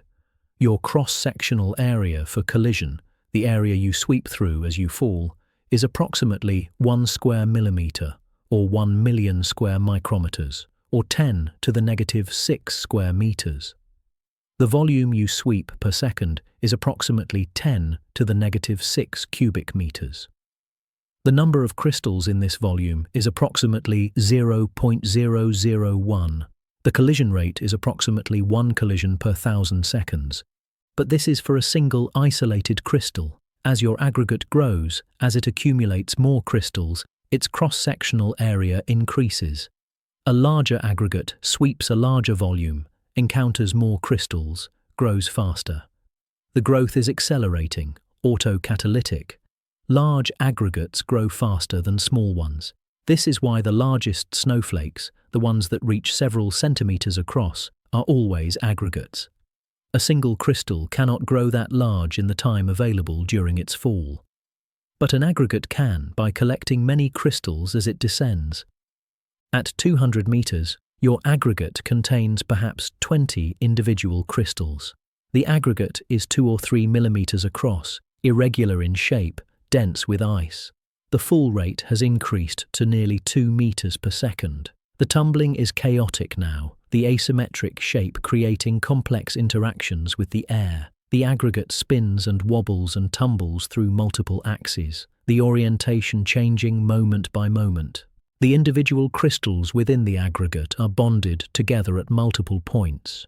Where branches cross, where surfaces touch, sintering has created neck regions, bridges of ice that connect the structures. The aggregate is not simply a loose collection of crystals, it is a mechanically integrated structure, a single object composed of many parts, each part locked in place by ice bonds, each part contributing to the whole. The strength of these bonds is significant. The sintered necks can resist forces of tens of micronewtons before breaking.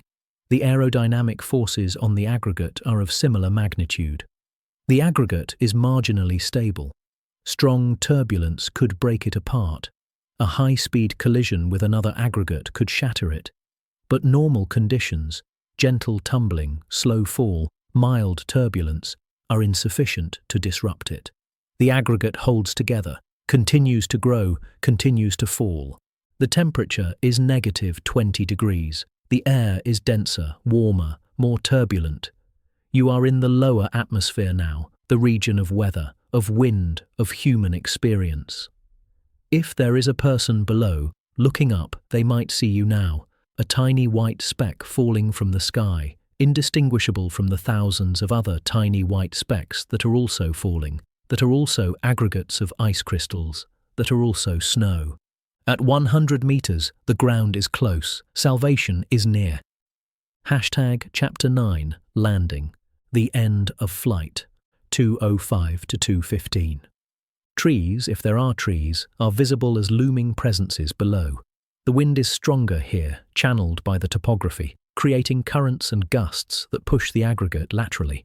You drift, your descent no longer vertical, but angled, carried by the wind. The wind at this altitude is approximately 3 meters per second, horizontal, from the west. This is surface wind, modified by friction with the ground, by interaction with vegetation and terrain. The wind creates a horizontal force on your aggregate. The force is proportional to the wind speed and your cross-sectional area, as seen from the side. Your aggregate tumbling presents varying cross-section. Sometimes the wind catches you fully, pushing you strongly eastward. Sometimes you present minimal area, and the push is weak. The net effect is an eastward drift, superimposed on your downward fall. The combined motion, downward at 2 meters per second, eastward at perhaps half a meter per second, creates a slanted trajectory. You are not falling straight down, but diagonally, at an angle of approximately 15 degrees from vertical. This drift is common. Snowflakes rarely fall vertically in the presence of any wind. The trajectory is always slanted. the angle determined by the ratio of wind speed to fall speed. The temperature is -15 degrees. This is the warmest you have experienced.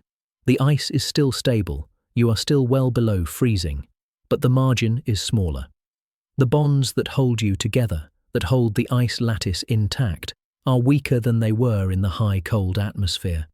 The structure is still solid, still secure, but the trend is clear. If you descend much further, if the temperature rises much more, you will begin to melt. At 50 meters, a gust of wind catches the aggregate. The asymmetric shape catches the air, and the wind's force is sufficient to slow your descent. For a moment, you hang in the air, neither rising nor falling significantly, balanced between gravity and air resistance. Then the gust passes. You begin to fall again. The gust was a turbulent structure, an eddy in the wind created by flow over the tree below. Wind flowing over a tree creates a complex wake downstream. Eddies form regions of rotating air, vortices that travel with the wind. You passed through one of these eddies. The upward component of the rotating air briefly balanced your weight, but eddies are transient. They dissipate. The balance did not last. At 20 meters, the details of the ground become relevant, if relevance is a meaningful concept. You are falling toward a forest. Trees extend upward, their branches bare in winter, covered in frost and ice from previous snowfalls. You are drifting toward one of these trees, a large evergreen with branches that extend outward and downward, heavy with needles. The tree is a Douglas fir, perhaps 30 meters tall, with a trunk 1 meter in diameter. The branches near the top are small, upward-reaching. The branches near the bottom are large, extending horizontally, drooping slightly under their own weight. Snow has already accumulated on these lower branches, building up over hours of snowfall. The branch you are approaching is approximately 15 meters above the ground, extending 5 meters from the trunk, covered with needles and a layer of snow several centimeters deep. At 10 meters, your path is clear. You will strike one of the lower branches of this tree. The branch is thick with needles, each needle coated in frost. Other aggregates have already fallen here, building up a layer of snow on the branch. You are about to join them. The needles on the branch are approximately 2 centimeters long, arranged radially around the branch's axis. Each needle is covered with a thin layer of frost, ice crystals formed by deposition directly from vapor onto the needle's surface. The frost roughens the surface, increases the surface area, provides sites where snow can lodge when it falls. The snow that has already accumulated is resting on these frosted needles, supported by the structure they create. At 5 meters, the branch is directly below. The fall continues. The tumbling continues. The wind gusts again, pushing you slightly to the side, but not enough to change your trajectory significantly. The branch approaches. Needles, frost, snow, all becoming clearer in the abstract sense of approaching proximity. Your fall is now influenced by the tree's presence. The tree blocks wind, creates a sheltered region on its leeward side. You are approaching from the windward side, where the wind is deflected upward by the tree's mass. This upward deflection creates a slight updraft, a region where the vertical component of air velocity is positive. You enter this region, your fall rate decreases. From 2 meters per second, it drops to 1.5 meters per second. The aerodynamic environment has changed. At 2 meters, you can almost feel, if feeling were possible, the presence of the branch, the solidity of it, the end of the fall. You have been falling for nearly half an hour since you left the cloud. You have descended 7,000 meters from where you first nucleated. The journey is ending. The branch below you is not stationary. It moves slightly in the wind, oscillating up and down by a few millimeters, swaying side to side by a few centimeters. The branch is elastic, springy, responding to wind forces and the weight of accumulated snow. Your arrival will add to that weight, will depress the branch infinitesimally, will contribute to its oscillation, but the effect will be immeasurable. You are too light, too small, to noticeably affect a branch that weighs kilograms and supports grams of snow. At 1 meter, the tumbling slows. You are falling through the shelter of the branch above, through calmer air. The orientation stabilizes slightly. You are falling nearly flat, your 6 arms extended horizontally, the plane of your original crystal parallel to the ground. This orientation is most stable aerodynamically. The drag is maximum, the fall rate is minimum. You approach the branch in this configuration.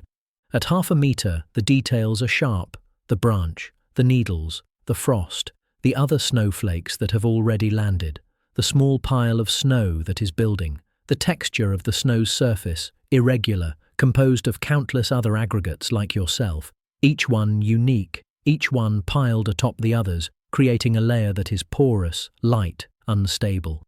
At 10 centimeters, the end is certain. The fall will end.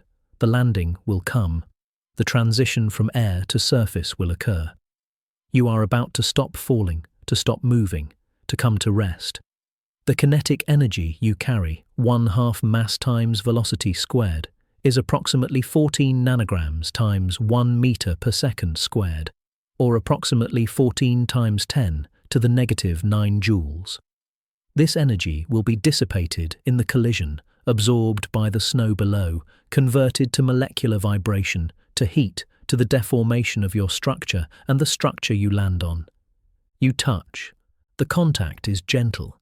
Your lower surface, the side that happens to be facing downward in this moment, meets the upper surface of the snow that has already accumulated on the branch. The collision transfers your kinetic energy, what little you have, into the snow below. The energy dissipates as heat, raising the temperature of the contact point by an immeasurable fraction of a degree. You come to rest. You have landed. Without a single sound, that was your entire plan. Chapter 10. Rest. Stillness on the branch. 2:15 to 2:25. The fall is over. The motion is over. You are now stationary, lying on the branch of a tree, part of the accumulating snowfall. The aggregate that includes you settles slightly, compressing under its own weight, bonding with the snow below. Ice touches ice. Bonds form. You become part of the larger structure, part of the snow on the branch, indistinguishable now from the other aggregates, the other crystals, the other snowflakes. The landing dissipated your kinetic energy. The energy became heat, warming the contact point between your aggregate and the snow below by perhaps 1/1,000,000th of a degree. The warming is immeasurable, transient, immediately conducted away into the larger thermal mass of the snowpack. But it happened. Every landing, every collision, every motion stopped contributes a tiny quantum of heat to the world. The total is negligible. The principle is universal. The contact area between your aggregate and the snow below is perhaps 1 square millimeter. Within this area, hundreds of ice surfaces are touching, branches of your aggregate pressing against branches of other aggregates, surfaces meeting at random orientations, contact points distributed across the interface. At each contact point, sintering begins immediately. Molecules at the surface, freed from some of their bonds by the surface's existence, have higher energy than molecules in the bulk. They migrate, seeking lower energy states. They fill in gaps, create necks, strengthen bonds. The temperature is negative 15 degrees. The air is still. The snow continues to fall around you, other aggregates descending, landing on the branch, landing on you, building up the layer. The weight increases. The compression increases. The snow is becoming denser, the individual crystals losing their distinct identities, merging into a continuous mass of ice. The compression is mechanical. Your aggregate, resting on the layer below, exerts force downward due to its weight. The layer below exerts force upward, reaction force, supporting your weight. At the contact points, this force creates stress, pressure, compression. The ice at the contact points is under higher pressure than the ice elsewhere. Higher pressure favors denser packing, favors the breaking of delicate branches, favors consolidation. The branches of your original stellar dendrite structure begin to break. The thin tertiary and quaternary branches, weakened by sublimation during the fall, weakened further by the warmth of the lower atmosphere, cannot support the stresses imposed by compression. They fracture at their bases where they join the secondary branches. The fractures are not catastrophic. No sound is made. The broken pieces do not separate far. They simply shift position slightly, filling in voids, increasing the density of the aggregate. Hours pass. The snowfall continues. The accumulation continues. The layer of snow on the branch grows thicker, heavier. The branch begins to bend under the weight. Other branches are also bending, also accumulating snow. The tree is becoming white, covered, transformed. The weight of the snow layer is now several grams per square centimetre. This creates pressures of several pascals within the snowpack. The pressure is not uniform. It is higher at the bottom of the layer, where the weight of all the snow above is supported, and lower at the top, where only the local weight is relevant. At the bottom, where your aggregate rests, the pressure is perhaps 5 pascals. This is tiny compared to atmospheric pressure, 100,000 pascals, but it is sufficient to drive densification. The densification process is called snow metamorphosis. Fresh snow, newly fallen, has density of approximately 0.1 grams per cubic centimetre. Most of the volume is airspace between and within the crystals. Over time, this density increases. The air spaces are compressed. The ice consolidates. The snow becomes firn, then neve, then eventually glacier ice, with density approaching the full density of ice at 0.92 grams per cubic centimetre. You are in the early stages of this process. The density of the layer containing you is approximately 0.15 grams per cubic centimetre, slightly higher than fresh snow due to the initial compression from landing. Over hours and days, this will increase. The branches will continue to break. The fragments will pack more tightly. The sintering will create more and stronger bonds. The structure will consolidate. The temperature fluctuates. It rises to -10 degrees, then falls to -20. The sun sets, though you cannot see it. The night comes, and with it a deeper cold. The temperature drops to -25 degrees. The snow stops falling. The air becomes still and clear. In the darkness and the cold, you remain. You are buried now under centimetres of newer snow, but you are still there, still intact in the sense that the molecules that composed your original crystal are still present, still frozen, still ice. But the structure is changing. The hexagonal symmetry of your original form is being destroyed. The elaborate dendritic pattern is being erased. You are becoming part of the snowpack, losing your individual identity, merging into the collective. The thermal environment affects the metamorphosis. At night, when the temperature is coldest, the sublimation and vapor transport within the snowpack is minimal. The structure is relatively stable. During the day, when the sun warms the surface, temperature gradients develop within the snowpack. Warmer at the surface, colder at depth, or sometimes the reverse, warmer at depth due to ground heat, colder at the surface due to radiative cooling. These gradients drive vapor transport. Water vapor moves from warmer regions to colder regions within the snowpack.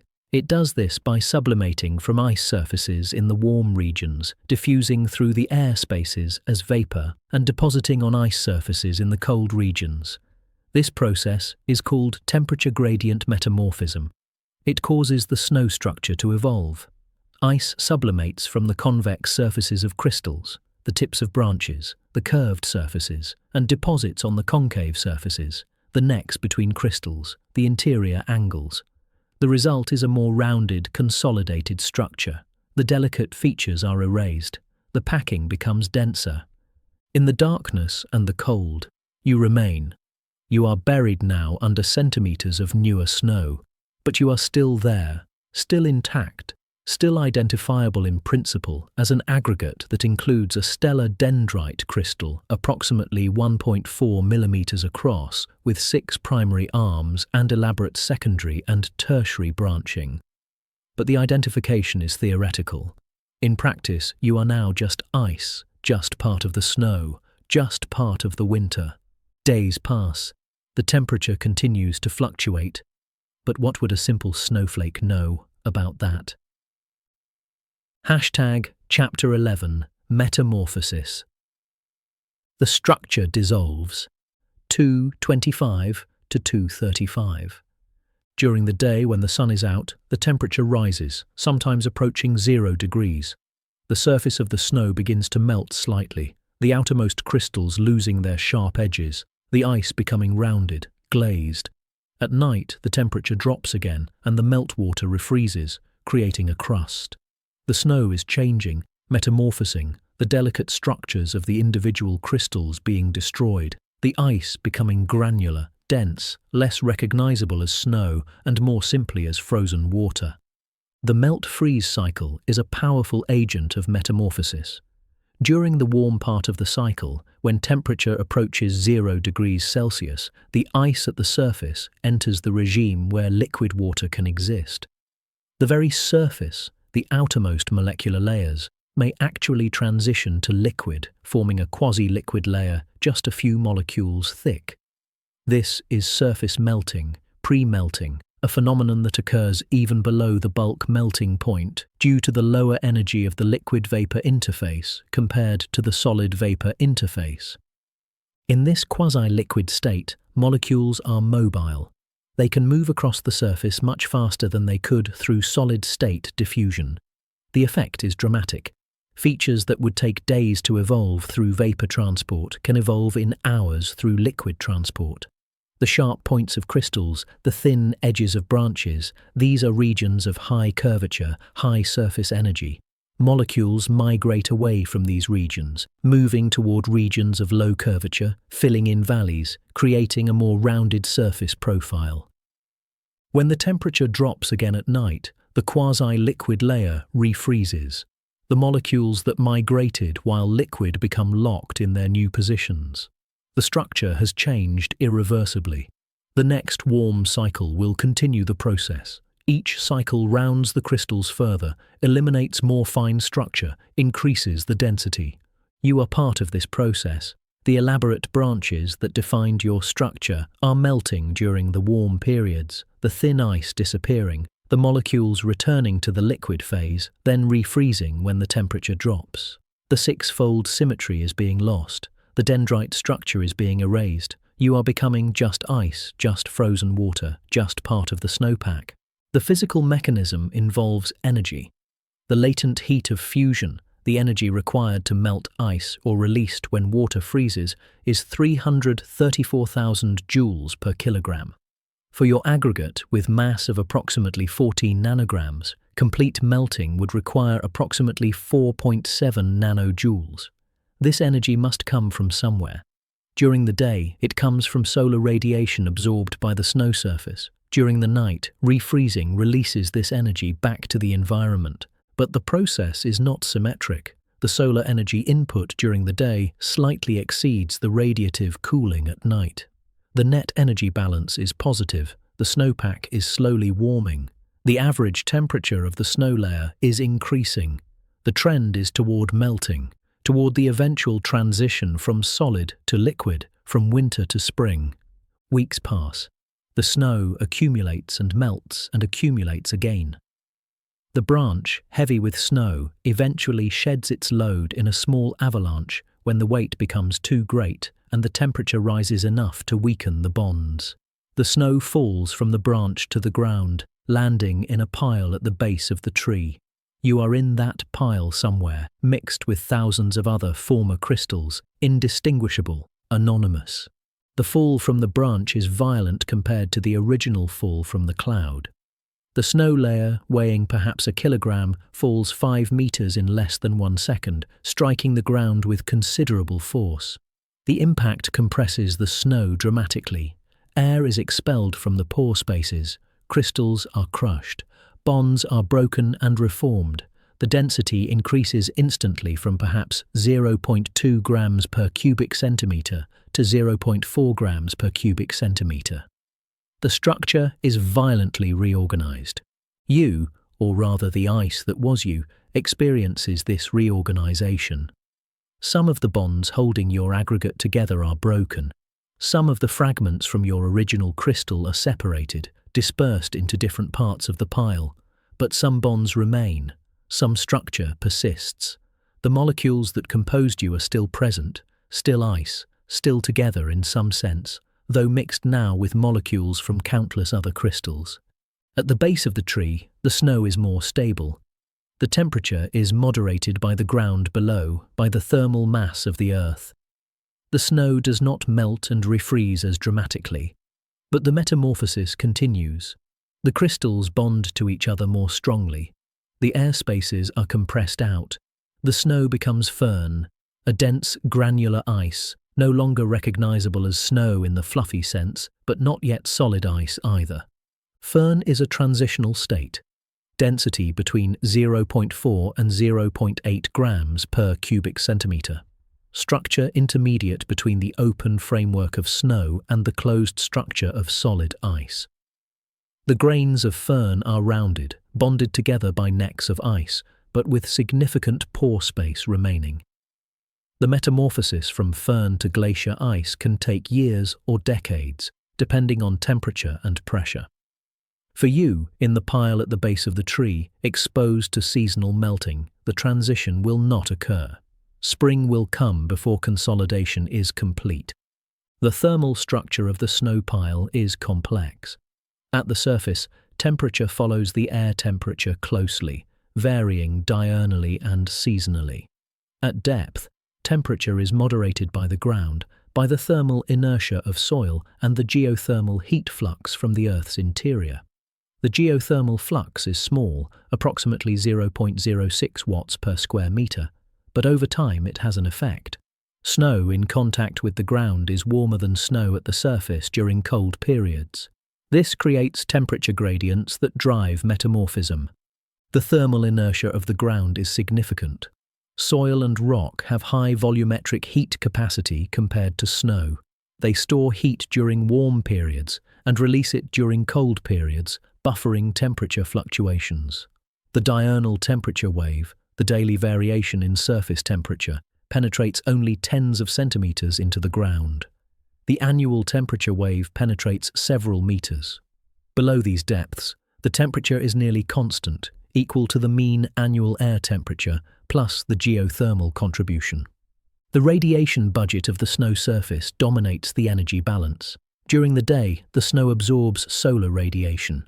Fresh snow has high albedo, reflects 80 to 90% of incident solar radiation. Only 10 to 20% is absorbed. This absorbed energy warms the snow. During the night, the snow emits long-wave thermal radiation. The emission is proportional to the fourth power of absolute temperature, according to the Stefan Boltzmann law. At temperatures near freezing, the emission is approximately 300 watts per square meter. The net radiation balance varies with time of day and weather. On clear nights, the snow surface can emit more radiation than it receives from the atmosphere, creating radiative cooling. The surface temperature drops below the air temperature. This creates an inversion, a temperature profile where temperature increases with height above the surface. These inversions are common in snow-covered landscapes at night. They affect the local microclimate, can trap cold air, can create frost and fog. The snow surface also exchanges energy with the air through convection. When the air is warmer than the snow, heat is transferred from air to snow through molecular conduction and turbulent mixing. The rate depends on wind speed and temperature difference. Typical values are tens of watts per square meter. When the snow is warmer than the air, rare but possible during radiative cooling, heat flows from snow to air. Latent heat exchange occurs when water changes phase at the snow surface. Sublimation absorbs energy, approximately 2.8 megajoules per kilogram. Deposition or condensation releases energy. On cold, clear nights, vapor often deposits on the snow surface, forming surface hoar, delicate feather-like crystals that grow upward from the surface. This deposition releases latent heat, warming the surface slightly, offsetting some of the radiative cooling. All these processes, radiation, convection, latent heat, ground heat flux, combine to determine the temperature evolution of the snowpack. The snow containing you is subject to all of them. The temperature fluctuates daily. The average temperature slowly increases as winter progresses towards spring. The trend is toward melting. The trend is inexorable. Months pass. Winter gives way to spring. You suddenly start losing your shine, your coolness. Hashtag Chapter 12. Return. Water again and always. 2:35 to 2:50. The temperature rises consistently above freezing during the day. The snow begins to melt in earnest. The water percolates through the snowpack, finding paths through the ice, running downward, joining with other water. The snowpack shrinks. The pile at the base of the tree diminishes. The melting process is orderly, controlled by energy balance. The snowpack absorbs energy from multiple sources: solar radiation, both direct and diffuse, long-wave radiation from the atmosphere, sensible heat from the air when air temperature exceeds snow temperature, latent heat from condensation if water vapor in the air condenses on the snow surface. The snowpack loses energy through long-wave radiation to the sky, evaporation or sublimation if the air is dry, conduction to the ground if the ground is colder than the snow. The net energy balance determines the melt rate. When net energy input is positive, melting occurs. The energy goes into breaking the hydrogen bonds, into transitioning molecules from solid to liquid. The latent heat of fusion must be supplied for each molecule that melts. For bulk ice, the energy required is 334 kilojoules per kilogram. For the snowpack at the base of the tree, weighing perhaps 10 kilograms, complete melting requires approximately 3.3 megajoules. On a sunny spring day, the net energy flux to the snow surface might be approximately 200 watts per square meter. The surface area of the snow pile is perhaps 1 square meter. The energy input is 200 watts. At this rate, complete melting would take approximately 3.3 megajoules divided by 200 watts, or approximately 16,500 seconds, or approximately 4.6 hours. But melting does not occur uniformly. It occurs first at the surface, where energy is absorbed. The meltwater then percolates into the snowpack, refreezing at depth, releasing latent heat, warming the deeper layers. The process is complex, involving phase changes, heat transport, fluid flow. You are melting. The ice that was you, that is you, is transitioning back to liquid water. The molecules that formed your elaborate hexagonal structure are breaking free from the lattice, gaining enough kinetic energy to overcome the hydrogen bonds, becoming mobile again. The process is gradual but inexorable. The cold is losing, the warmth is winning. The meltwater forms at the grain boundaries, at the contact points between ice grains. These are regions of high energy, where the ice lattice is disrupted, where bonds are weaker. Melting preferentially occurs here. The meltwater initially forms small pockets, lenses of liquid water trapped between ice grains. As more melting occurs, these pockets grow, connect, form channels. The water begins to move, to flow, pulled downward by gravity, following the path of least resistance through the porous structure of the snowpack. The flow through the snowpack is unsaturated flow through a porous medium that is not completely filled with water. The pore spaces contain both water and air. The water occupies the smaller pores, held by capillary forces. The air occupies the larger pores. The water percolates downward through the network of connected pores from pore to pore, following hydraulic gradients, moving from regions of high potential energy to low. The hydraulic conductivity of the snowpack, the ease with which water flows through it, depends on pore size distribution, on connectivity, on the degree of saturation. For melting snow, hydraulic conductivity is typically in the range of 10 to the negative 5 to 10 to the negative 4 meters per second. At this conductivity, water percolates through a meter of snow in approximately 3 to 30 hours, depending on the exact structure. The meltwater runs into the soil at the base of the tree. It percolates down through the leaf litter, through the layers of decomposing organic matter, through the mineral soil. It joins with groundwater, with the vast reservoir of water beneath the surface. It flows slowly through the pore spaces in the soil, following the hydraulic gradient, moving from higher to lower potential energy. The soil beneath the tree is forest soil, high in organic matter with porosity of perhaps 50%. Half the volume is pore space, half is solid material. The pore space is partially saturated. Some pores are filled with water, some contain air. The water table, the level below which all pores are saturated, is perhaps 2 meters below the surface.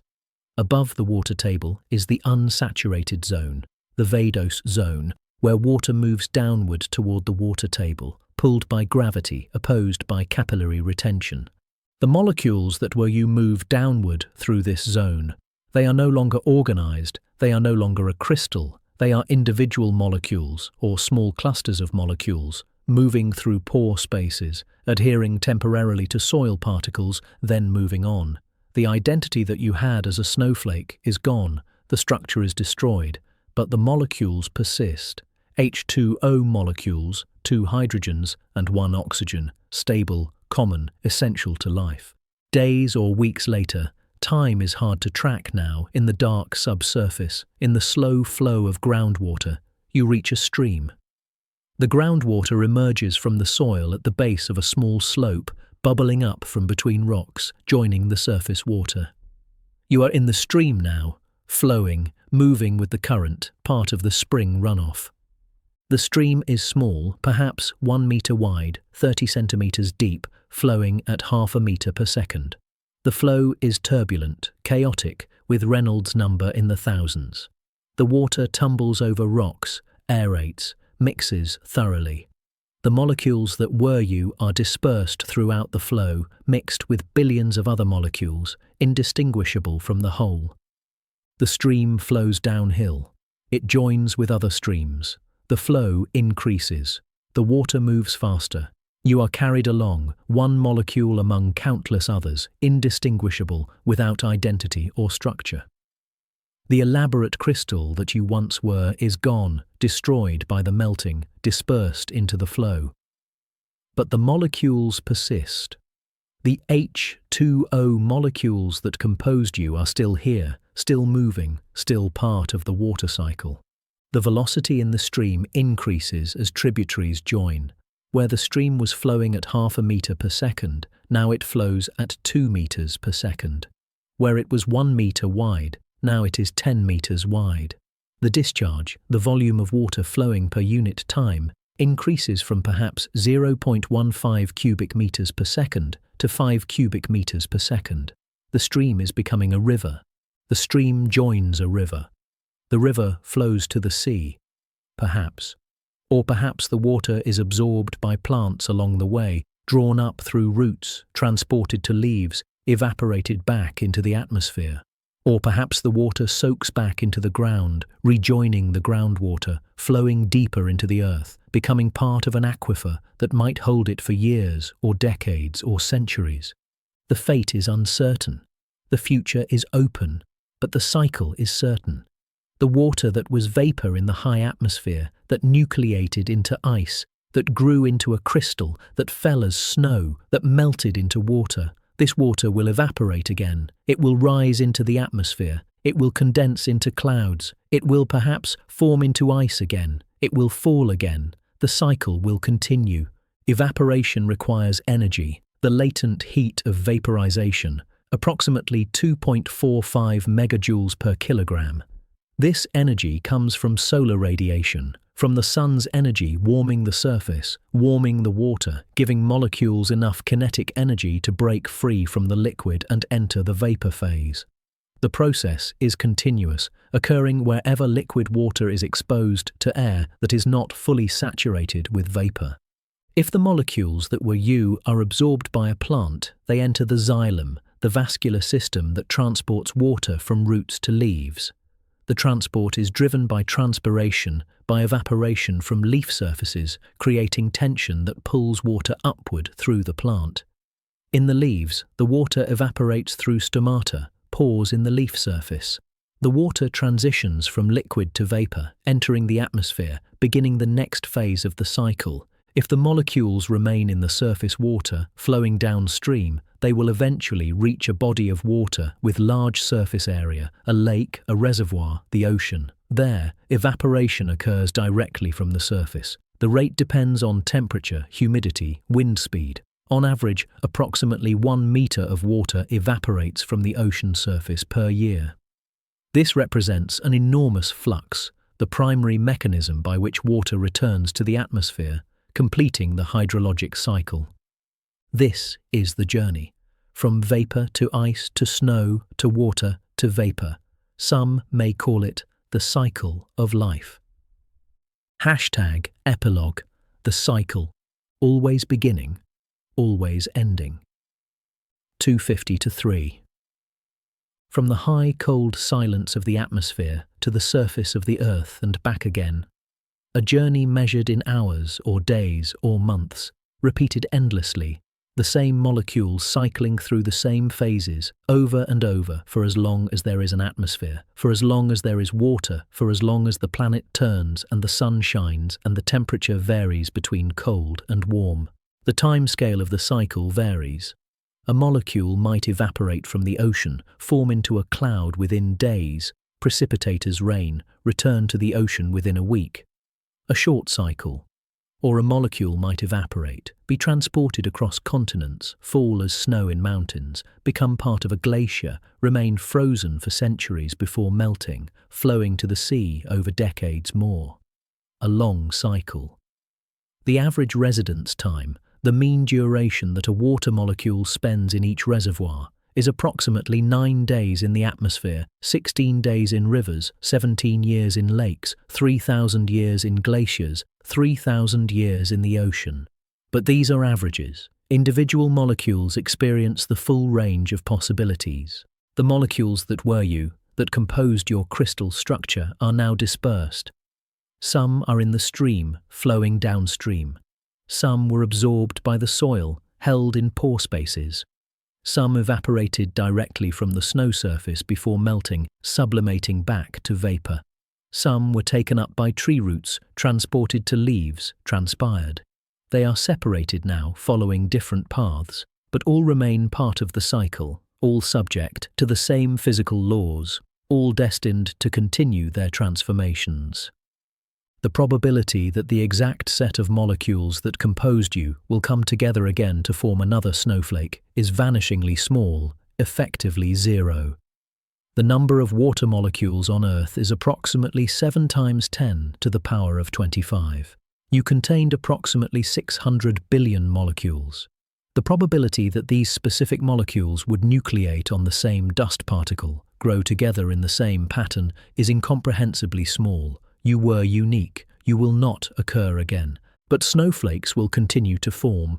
Other crystals will nucleate in cold clouds. Other hexagonal lattices will grow. Other dendritic patterns will emerge. The forms will be similar because the physics is the same. The hexagonal symmetry, the branching instability, the diffusion-limited growth. All crystals follow these rules. All create similar patterns. The details differ, but the principles remain constant. You are a single crystal of ice. You were a single crystal of ice. You were. Now you are water again, dispersed, flowing, waiting for the next transformation, the next journey, the next formation in the high cold reaches where hexagonal symmetry organizes chaos into beauty, where the slow accretion of molecules creates structure from vapor, where snowflakes are born in silence and fall through the still air to rest, briefly, on the winter earth. The beauty of the snowflake, the intricate symmetry, the delicate branches, is not designed. It is not intentional. It is the inevitable consequence of physical law operating on molecular building blocks. The hexagonal symmetry arises from the bond angles in the water molecule. The branching arises from diffusion-limited growth instability. The six-fold repetition arises from the crystal growing uniformly in all 6 equivalent directions. There is no plan, no purpose, no meaning beyond the physics. But the result is beautiful. The result is complex. The result is unique. This is the paradox of snowflakes. They are formed by deterministic physical processes, yet each is unique. The processes are the same for all crystals, yet the results are never identical. The variation arises from the sensitivity to initial conditions, from the butterfly effect operating at molecular scales. A tiny difference in the timing of a molecule's arrival, a microscopic variation in temperature, a nanoscale fluctuation in vapor density. These create cascading differences in growth, amplifying through the branching process, ensuring that no two crystals follow exactly the same path through the space of possible forms. The journey ends. The journey begins again. Always. Always the evaporation, always the condensation, always the nucleation, always the growth, always the fall, always the melting. The cycle is ancient, predating life, predating continents, existing since the first oceans condensed from the primordial atmosphere billions of years ago. The cycle is perpetual, continuing as long as the sun provides energy, as long as temperature gradients exist, as long as water remains liquid and vapor and solid. The energy that drives the cycle is solar. The sun's radiation warms the surface, evaporates water, creates temperature gradients that drive atmospheric circulation. The energy is constantly renewed. The sun shines, the cycle continues. When the sun dies, when the Earth's atmosphere is stripped away by the expanding red giant, when the oceans boil and disperse into space, the cycle will end. But that is billions of years distant. For now, for the foreseeable future measured in human lifetimes and civilizations, the cycle is eternal. You were part of this cycle. You are part of this cycle. The distinction between past and present is meaningless for molecules. They exist, they transform, they persist. The you that was a snowflake is gone, but the molecules remain unchanged at the fundamental level, still H2O, still capable of forming ice, still subject to the same physics that formed you once and may form other crystals from the same molecules countless times in the future. This is the journey. From vapor to ice, to snow, to water, to vapor. From the high, cold silence of the atmosphere to the surface of the earth and back again. From structure to dispersion to structure again. From the organized lattice of ice to the chaotic flow of liquid to the organized lattice again, endlessly, eternally, for as long as the cycle continues. But you're a snowflake. You don't make a fuss about it. You just act as if this is perfectly normal. The journey ends. The journey begins again. Always.